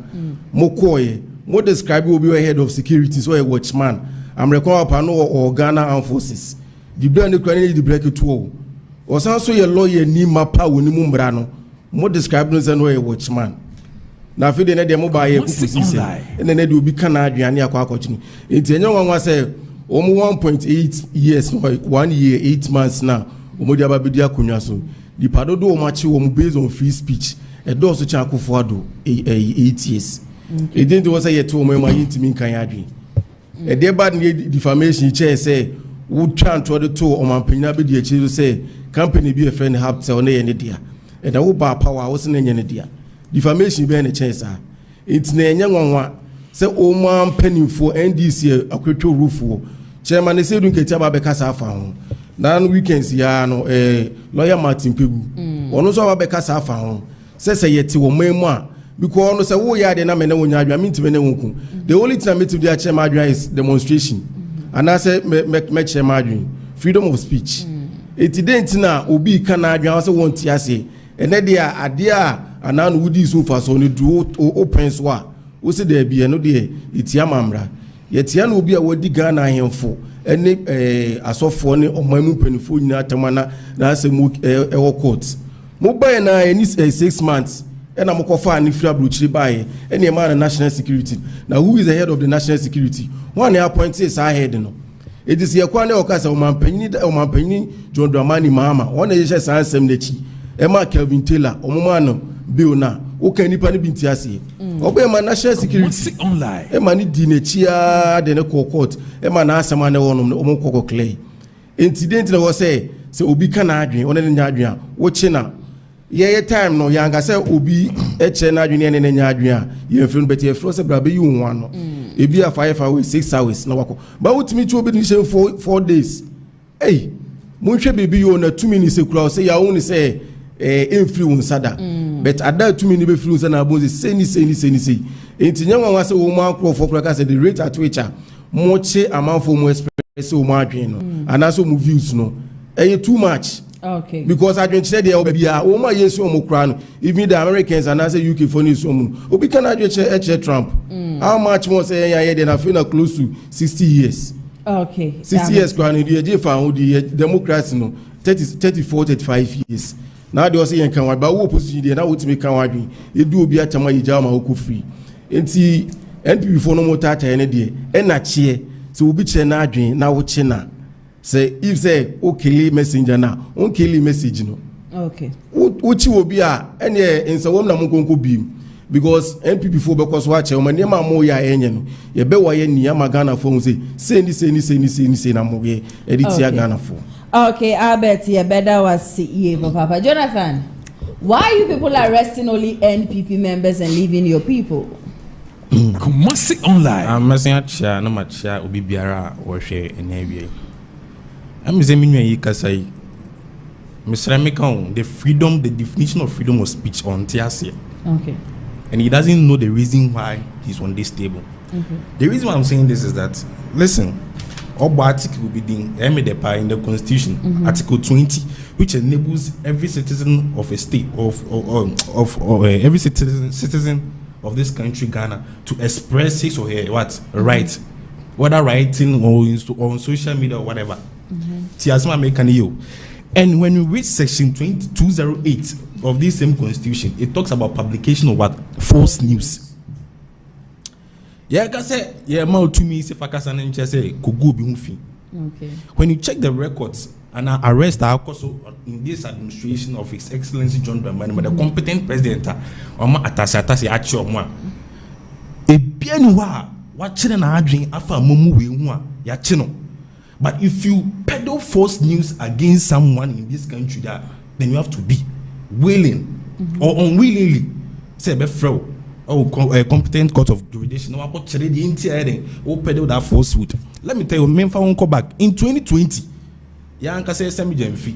Our man ene minwa yika say musa arewa shena kuma muma because we mama studie bi omunti minya den enkoncho. In 2020, semi jemfi was on UTV. This is a national television. Ye bowra ho armed men e bowra ho so asem jemfi all because or chire na dwen and this day 2020 enche ya chire ya 2020 ye ko so asem jemfi all because or chire na dwen ya afọ mum em ya so ka say adenya omo ma bre so no na ye frew se bra na be answer questions bia wo dwen say waka ana BBC. But let me tell you one thing. Yam fresh and medium via and CID office. Yam fresh and medium via and Yoku. Yam fresh and medium via and Kobe. What TV should send a make us say because of good democracy, Mahama idea Benintina me to make us if it was supposed to be under their watch and Kasame Kiachimi. Now make what I say. In 2020, HSM Collins Deuda, May 2024, he was a sitting MP. Yet because of cancer. Asemena waka. A whole sitting MP. You will come and some judge national security bonus. I can show you videos of where national security every day. But this was people. This way people are. They were intimidating the ordinary Ghanaian. They were intimidating the freedom of speech. My man say go back. Yanga say in Bongo ideas so Kuruma say one of the biggest critique, and it was one of the biggest critique under their administration. That internet chi Bongo ideas. Adiya wakoka se bibi afam His Excellency Nanado Dankwa Akufo-Addo na mamu say enye. Yet you know up to date guy no kwa be ka say bibi edi ne koy kwa oni bibi edi ne koy under their own watch. Ya say because of politics me abet na na afre nani no ntimi nka no kore na nkontompo ne propaganda na odi ba say. Let me tell you, in 2023 Al Jazeera ye be kai say ye demonstration bi okrum ha na even Jolobi demonstration. In a day ye chinipa nkwa 49 and Owusu or tie mo obobna ade ye chinkofo. Let me tell you one thing, Mahama is one of the most competent person, one of the most gentle person in this country. What I say, one thing I say, obi a watcher na adwen keke afa mamu obu nti enkoche no. What I say, he has no hands in the judiciary. What I say, he has no hands in the police. I make what I say. It's a one kasa waka wan asem na ankoye na saban ne frew and saban ne bechiwa. You have to understand that due to the consequences of your own actions na it will go ho. Patron, I make what I say. Freedom of speech will be your team for the purpose of education. Ebi asema mimi etina ha kan. Akrabiti, minim say we show one of the biggest schools in Kumasi. Akrabiti, students BT. Otie no kun say freedom of speech you cry actually yes and I'm defining no. Na make what I say. Say obi biara wo team it say freedom of speech in say massive online peddling of what falsehood. But when I make what I say. But yeah, share a year NPP is it Agona West communicator back. The only thing he did was Dumso is back by a chain. Let me tell you one thing. Yetikuma ni afani maybe agro. I heard the news say Obi Shere could see signboard and on Twitter so say Dumso is what is back. My main choke consequences said the back. Yama say be a me cool store. Example na me cho me cool store. Na makofa nam every Accra me dey back Kumasi. Na me do kwans me do kono ma say signboard is what say Dumso is back. Then it me me. Makoboka envans makoto nam. But say Sabranti say no ye onu ohun yo. Me to contest na you. Me to contest me cite example achiro. Okay. Na make what I say. Makofa nam envans say nam ne worth 100,000 Ghana cedis. Me ba ma say yes obi esi symbol ke say actually say I send Muhammad picture kwa na asian to so. No Muhammad's picture wasn't on it. Me can't some. Who ma explanation say will but that wasn't what happened. Who they tie me na me so make na mahu say atwere so Dumso is back then ebe yo ayam hihie kwa den e bitima to so e bia make say kwa nipa no ko pressure ba e bia ma me mu sebi otimi twahwe maka nim kulawu na make an what I say. You shouldn't joke with certain things because of but politics. As at that time, me and Kasano, I hate when we do politics with certain things. As at that time, take their political lens out and let's be factual with certain things. As at that time, so wait. Sisi Dumso aba. Now, if you ask me, say Dumso aba, I'll tell you say there is no Dumso now. Good. Inside no koyi is hard. As at that time, na Dumso wo honom. Ne dum light. Of course, enya ma ben show na Dumso beba. MPP time na Dumso wo ho. Before time na Dumso wo ho. Mills time na Dumso wo ho. And that person I'm saying, he wasn't even the one that mounted the billboard. Now no there your man His Excellency John Dramani Mahama. Or I don't know the program I will call here with free flights ma wo ba. Now onu obi na nam na work can sikebia sem and you know this whole journalism bloggers thing will be video here and about social media no so. And one guy also posted. That guy was arrested. Let me tell you one thing. You're very ignorant. You're very ignorance of the law. Simple to him side. You see, I met him say me fa funia corona na mabona me fa. Police to meet him amikujo. What's your noise? Before you post something, you also have to make sure that we are taking it from a credible source. I make what I say. You see, we news or news broadcasting. I say, baby. Now I say a falsehood news against someone. The person can see you and you can go to jail. Now make what I say. Video is circulating. The words are a free video. And the person said, with this, we think our president needs to explain certain things to Ghanaians. Where a publication of false news, men I'm going to try video. Let's not politicize everything. I'll never politicize everything. Let's call the speed. Let's call a spade. For instance, one for book you have listed a lot of people who were arrested under your government. Under their government? No, under their government when you were in opposition. Yes. Ono so te hey, wono so akasa e de afa won krofo ye abubo di niema wo mo ye ni ade na je sensem fatan sembe na sami je fianka wo man mu ensem be na sam George anka wo man mu inti the day bia no in when they were in power you people felt freedom of speech is under attack and that was what by we mo so by ya won so almost so asa ad divert so asa back say freedom of speech is on attack was so what is making you people and can't Ghanaians no longer express themselves freely? NPP ni NDC now what you be. Let me tell you one thing. I want to say, you don't have to set a certain precedent. Be say, obi a yanchino into obi so hani yanchino. Yes, sir. Democracy na ye trick actually. But Dumso is back. Do I deserve an arrest? Oh wait, let me say me cancel. If you keep on interjecting, then I cannot make a point too. I say which that will be sad. I say. I want to explain certain things. So obi ne anchina. I am to say we make some argument be say under their watch they arrested these people, this number of people. So it's warranted us say your government we also have to arrest the same numbers of arrested. It doesn't make sense. What I say, if you understand the dynamics of politics, and I want to understand the dynamics of freedom of speech, democracy, but I say that thing is bogus because yes, me be massive. And I mean for Bakuso in Jantuah, you will come and say in Ankurabi, ACHS for Coca say Nanado, Sebi Nitisun, and Cranny you made you Skuma, Kurumasi. And what was Nanado's response? Wait, responding and effective when they say yes, I'm from Bamus. So if the president has spoken, I said master decided so far. What does the president look at? What was Nanado's response after that? Oh, that's what I want. You'll be able to have a cassa about it. No, you see, sometimes certain examples I will make, you know, and nothing I say. So you see, till. One of the things we should know is train me back. You relax. One of the things we should know is one, phones are not allowed in our senior high schools.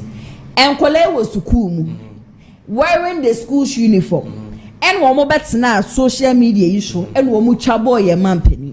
And the school authorities never realized said this is against the school's rules and regulations.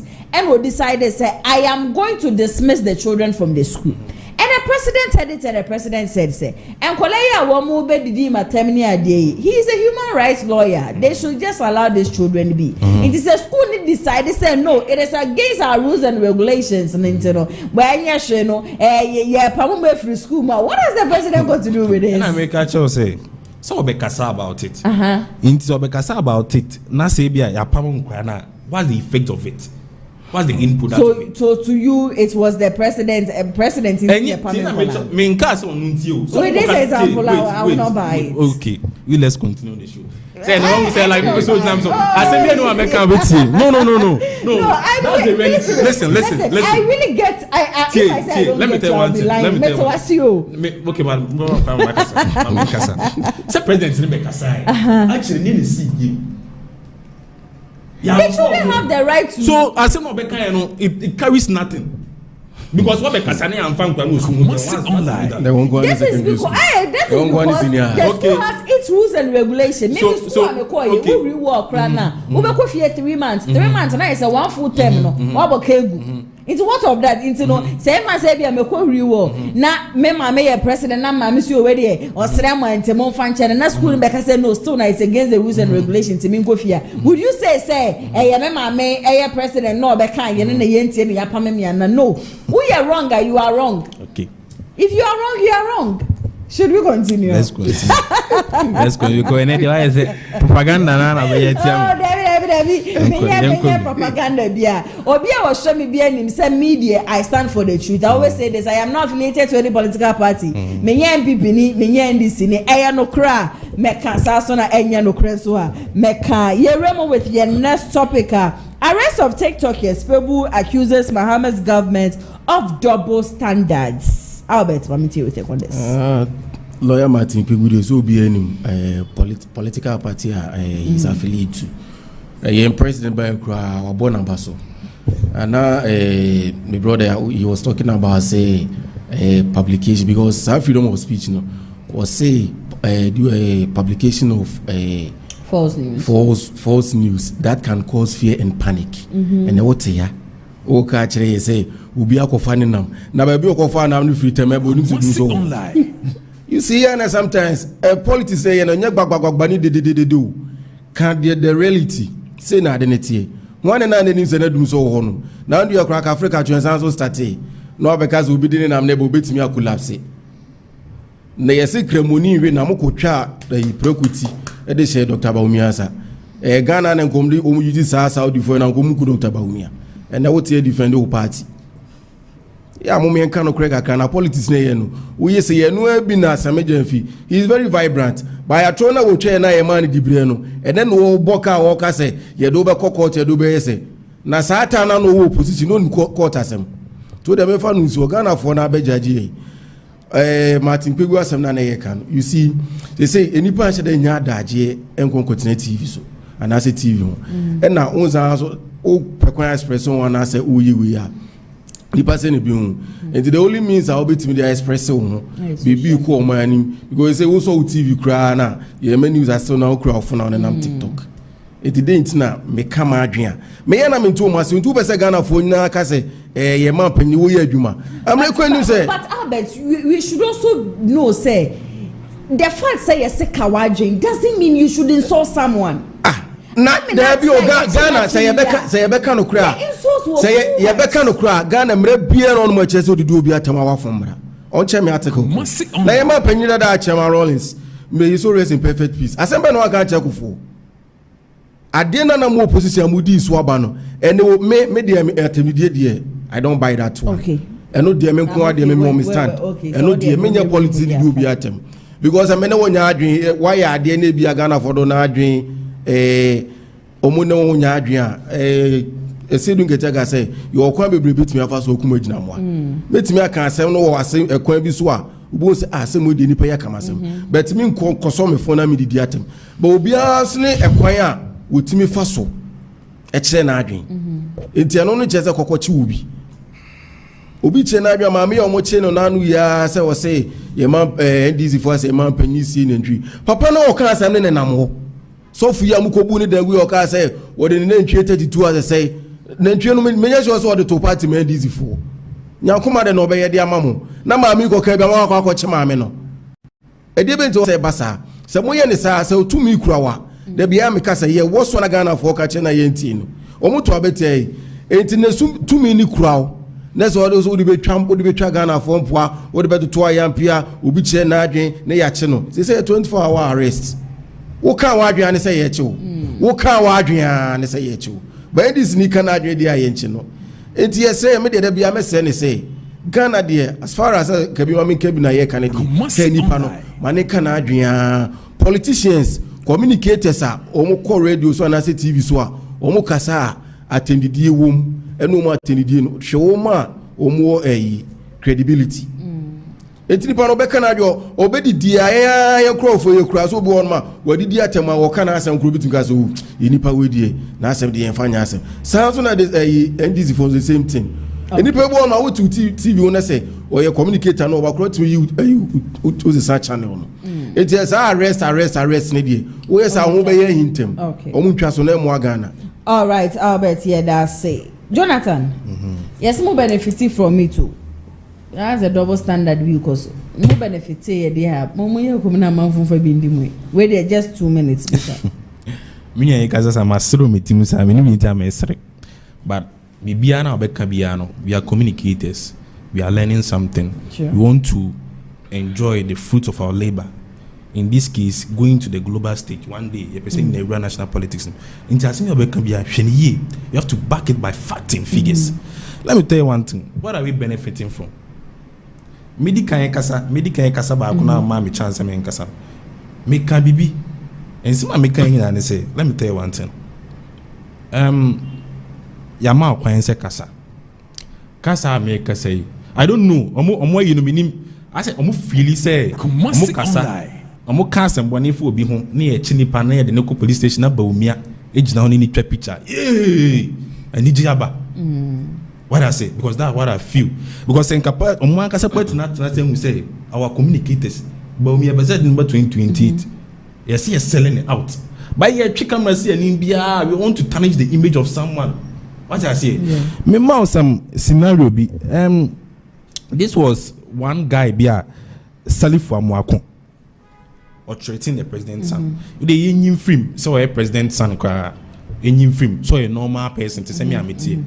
What treating Nipan will every right. So no doubt about that. Now make what I say. So for a second of the beach now to pay out there what I say. But it's a Nipan the court competent jurisdiction on one account. Yes, they say the court is a court of competent jurisdiction. They do good now. Near Boasem, near Ebugua. Don't come and say that we are benefiting from it. Mahama doesn't take any delight in arresting someone. Okay. And as a matter of fact, only hands in those judicial matters. But because of say pain, what I say, make obi a oti me na wie obi a wo hwe na wie dia be ka no kore stand that their own watch. Now any kroma say na Ghana in Kofo koye demonstration. So what Accra 37 military hospital, people were not even allowed to cross that stretch.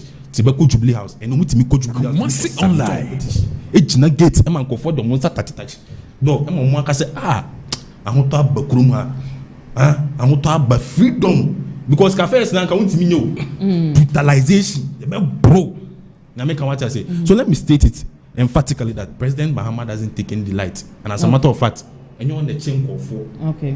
I make what I say. If you can arrest the because you can be contained. I make what I say. It's the police who does that work. Into one guy I say he's putting blame. Say. Jonathan say we should stop blaming the president, His Excellency John Dramani Mahama, for the arrest of people. Ever 4 p.m.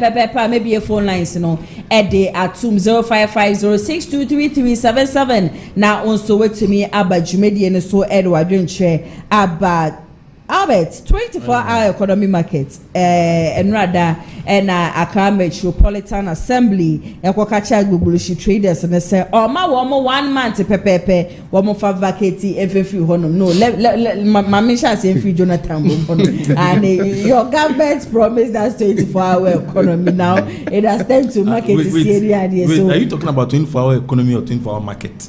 No, this is 24-hour economy markets. Okay. That is what I am talking about. But during the campaign, na markets and can we used to hear 24-hour economy with a lot of explanations. Is there any? I must say, why is sacking them? Madam was Sibian. But I mean, can be. Let me tell you one thing. This administration, now they are fair. About this Mahama administration, they say before any decision would take place in a certain vicinity, say their area, society be, community be, he or the representatives, to say the original ministers, MMCs, DCs, they consult stakeholders.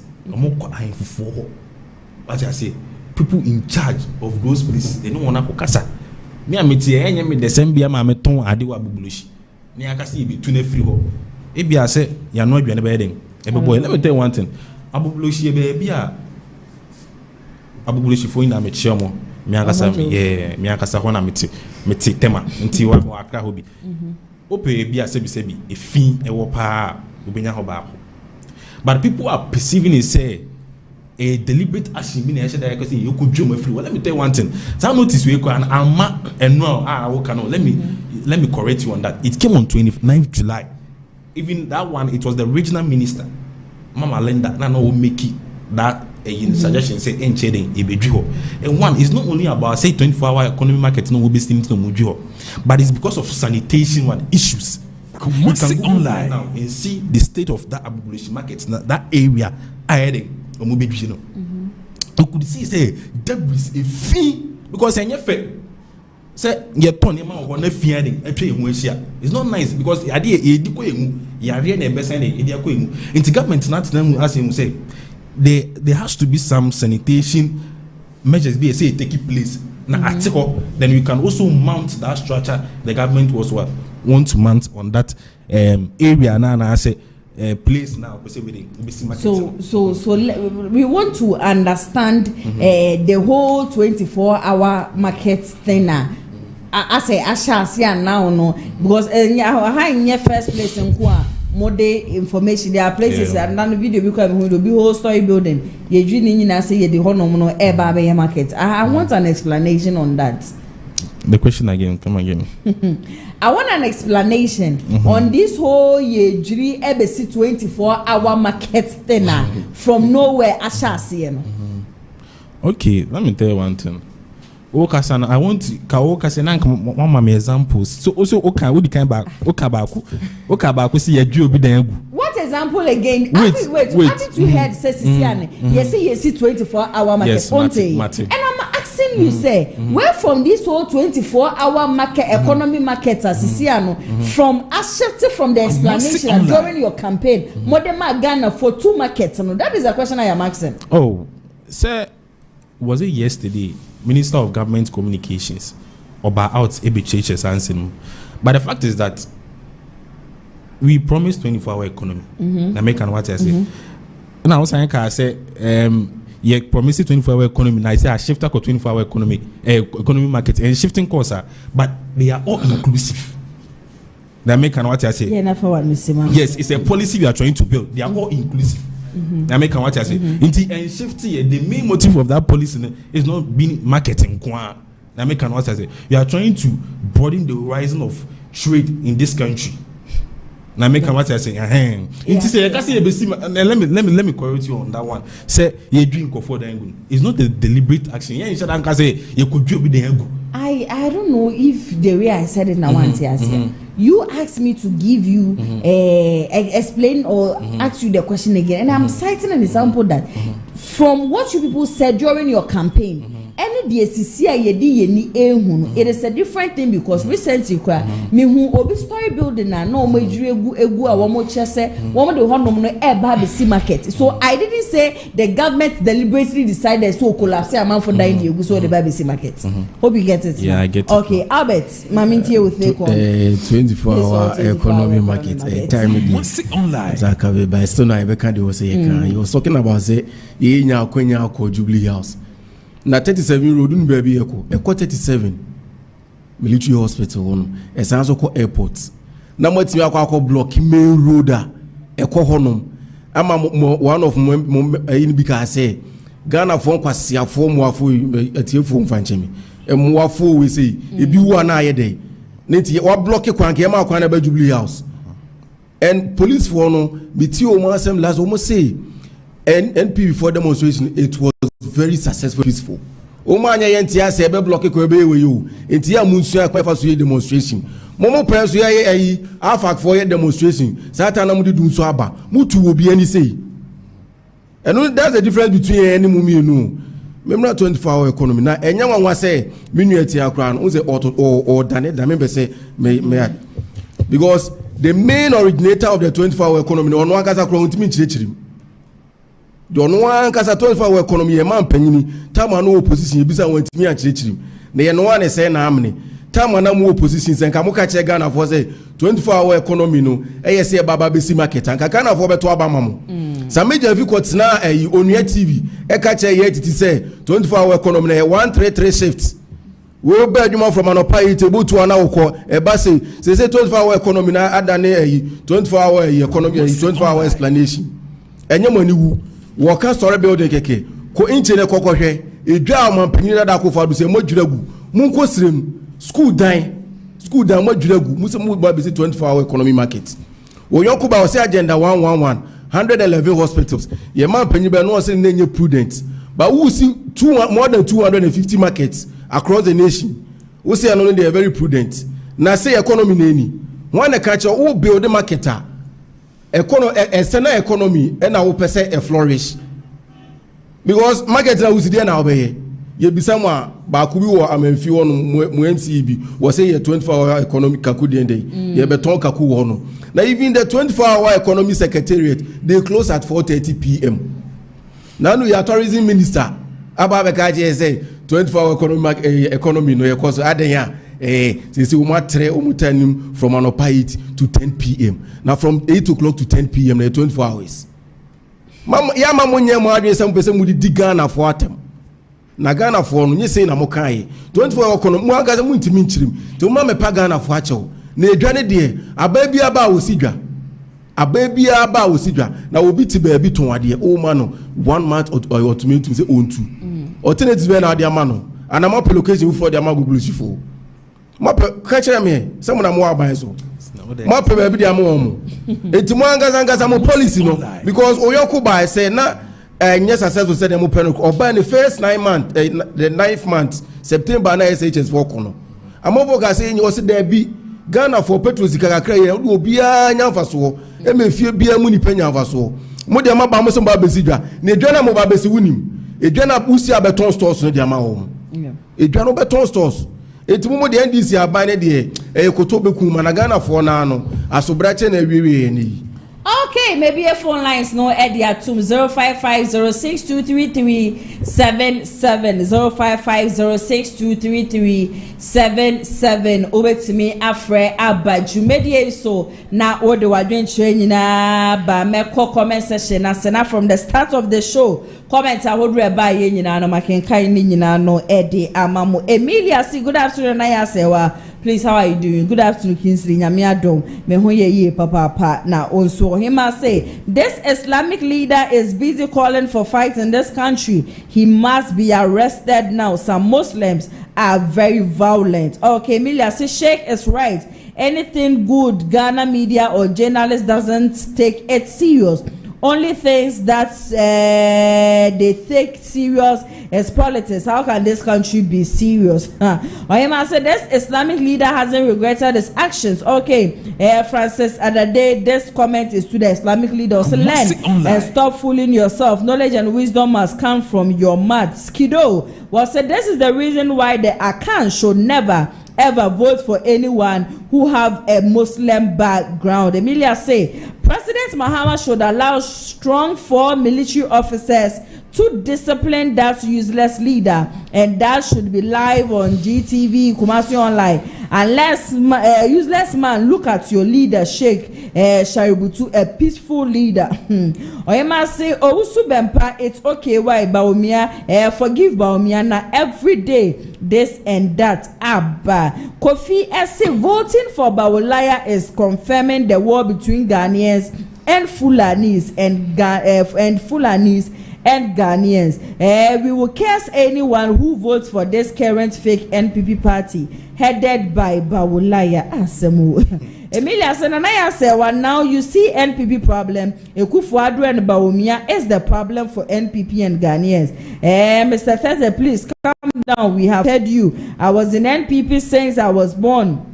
I started voting since 2004. I casted my vote for NPP every 4 years, but 2028 will shock you. We will show NPP that we are wicked. Okay, Slide, please forget, it's too late for you now. We are coming like a kite. The base movement, no can, no vote. That's NDC for you. NPP now, see, we told you don't be greedy. NPP now you are crying. Wicked people, everything is for your girlfriends, family members. God will punish you, NPP. 87 MPs 2028 80 MPs. That is 2028. One more bed drop. Nanaya said, "What these days you don't talk about the base." ATB, can I get your number? Okay, here we are. My pen number no Eddie Amamo. Emilia, so my brother NDC man, answer my question for me. The person who mounted the signboard, but rather jail the person who did the video of signboard. May God, my God, NDC, this is serious for the corrupt people. Jail the okay, ebekwa homane so na yakọ akwa akotie nipa na wafre abaso ne nsema wode eba betu. Good afternoon, bibi abako de. Hello, good afternoon. Hello. Pachata menka. What do you need, baby? I'll cast free. Kinsley, Nanaya, passionate is saying. Maybe I told you, I don't know who you now, so yeah, Miss here. Yeah, and I do my way, not so many pa, and I never did 2 Jano. I must tell, no, being so. I'm not to be. Okay. A year or the same, leader now, Islamic, no, Islam, and very phone question, no meaning, no more discipline, no, because there's a. Or the Basa Bagana, and Pesad no Hasi. Okay. There are so many years, Christians, and came for any other a you for the Nata Ghana, the Yenza must happen, you know, and Asapano, and destroy Ghana. And I feel so, Madiba Kunye. Now, among no year or more, you know, a year about a year at in the year, Yaa Jantuah, the Casano Cano. Yaa Jantuah, oh. Say you didn't cheer around here, but can't some etia and penny for being a quasayaka. The Mamma Mahama first one, we are more dead tires, Kakabia, you have to light beam, water beam. Now, what I can't send phone say, Nanina, young friendly MPP for because MPP for NT Casa, Omunti Casa. We had Mamma now, or moon few, or more than some banana, or more gay friends, and on Bussia for Asa. Young friendly woman. Okay. You can't show me say, and for people who are more deep bonnet or more disica or mayu and be for Monty or Mokufado. Side demonstration of Mokoye, because I go for the town, Mokoye, it's a Kufado, Sekufado. I bet they are biting of the more discano. Won't mean to more. That time come where demonstration of Kufado who say, I feel there's an Yakasano from Mupushime. In taking it serious, then I want to be anteki. Bawumia and Manaso. Online. Opposition leader. What make I say? What dear what with him? Owusu Chief of Staff, me who be that. Nanti over me on the for 16 years, no one said Kufado. Owusu as opposition, Owusu what is saying. Chief of Staff be. I'm a woman with Bawumia. They're quite just a man, not to say the name of Yan and fuck him. Say what pointed James as Chief of Staff in opposition. A day, Nanti because I'm that. You come from school, no, me see that's a matter. Say, for the time, we be about me. I come in see one of one thing, or then to go opposition. So, when Sanama na young penno, I say, can the probability MPP no. And so when I'm saying MPP delegate, and if I could so be a quarter of Bawumia, but in a catch MPP delegate say the million if I could on top of my Bawumia on a penno. Yeah, again, you think it's possible. The better trap, but someone 2028, I'm going to say, yes, we am Bawumia. Someone won't take put to her. Someone take here serious one. You can't be a munti. On top of the Muslim, Santa Region, Muslim, Santa Region. Me say, more grandca here, man, free Panaquano, secretary of Macrapano, young or two, better receive vote because last year, last 2 years, Bawumia. All because I am an MPP. In the day, MPP. Someone power unless you get girlfriends, but most can be cars. Someone they say a robber because young Kunti. Okay. I'm not NDC and say 24-hour economy now. Companies, any companies, because companies are saying now, what is by but don't be a check a day. Moses Patra, a boss of glass Patra in now, runs at Antoine. I just had the anchor simple 24-hour economy. You can't try our you push and forward. Wouldn't say, okay, I say 2 hours. No, I say 4 hours. No, I say. Into most of the answer, no, yet it won't be 3-hour company. Different. And like I said, 24 hours. So, until we be think against this company, my canapa, I'm a point 12 and 2 no be upon 10, 10 upon the next morning. And like I said, 24 hours, now I can market. Hama. president, you shall have paid you now. Do we say, yeah, and church and put ye a market and get 24 hours. City companies, not companies, no, it's a not young one shift. Young one shift. Okay. Look at my question for me. Tell them, say, no, when this NB man would turn on, why? There was my school. I'm almost said, depending on school, so they can't cash them. Okay. A finance no. Now, can you point the Oba, Uncle saying this MPP, but you will be all the bonny piat. Yatia Kingsley meda wasiye papa ewo ensama hodra wonso ode atu ejano ebsia meta comments ne so edi amamudia. The NDC doesn't understand 24-hour economy from president to the last person of NDC. They don't understand. Case closed. Nana, I told my brother NDC man that because government doesn't have a lot of companies, that is why NDC cannot make 24-hour economy. Or he must say NDC is a failed government. Never again. 2028 we will sack them all. Not just a comment ni bi abano and I'm making kind nyina edi amam emre nya ye be Albert obi abeso chare no final words 30 seconds for to jama me and so media ni chiabema NPP penifo wa Ashanti region nyina me say enchibi be wakoto regional election penifo na matem di akọ ejeso constituency in chairman from chairman Bunsu chairman NTK kwa akosi communication na me di akọ Tikrumba Rasa my electoral area, all the coordinators and the polling station executives mesre party baby say munya komapani abutoye mu na munya adwumaden fama NPP abane because NPP is the only political party what to two anu yeah ba power if you bia mu ni penya faso yeah nhya mo boss ye bi si na fe bidu no yeah the one akwa akoda na mutu. Okay, Albert menso me da say Jonathan onso chia na yen so reach me so 30 seconds me say me twa to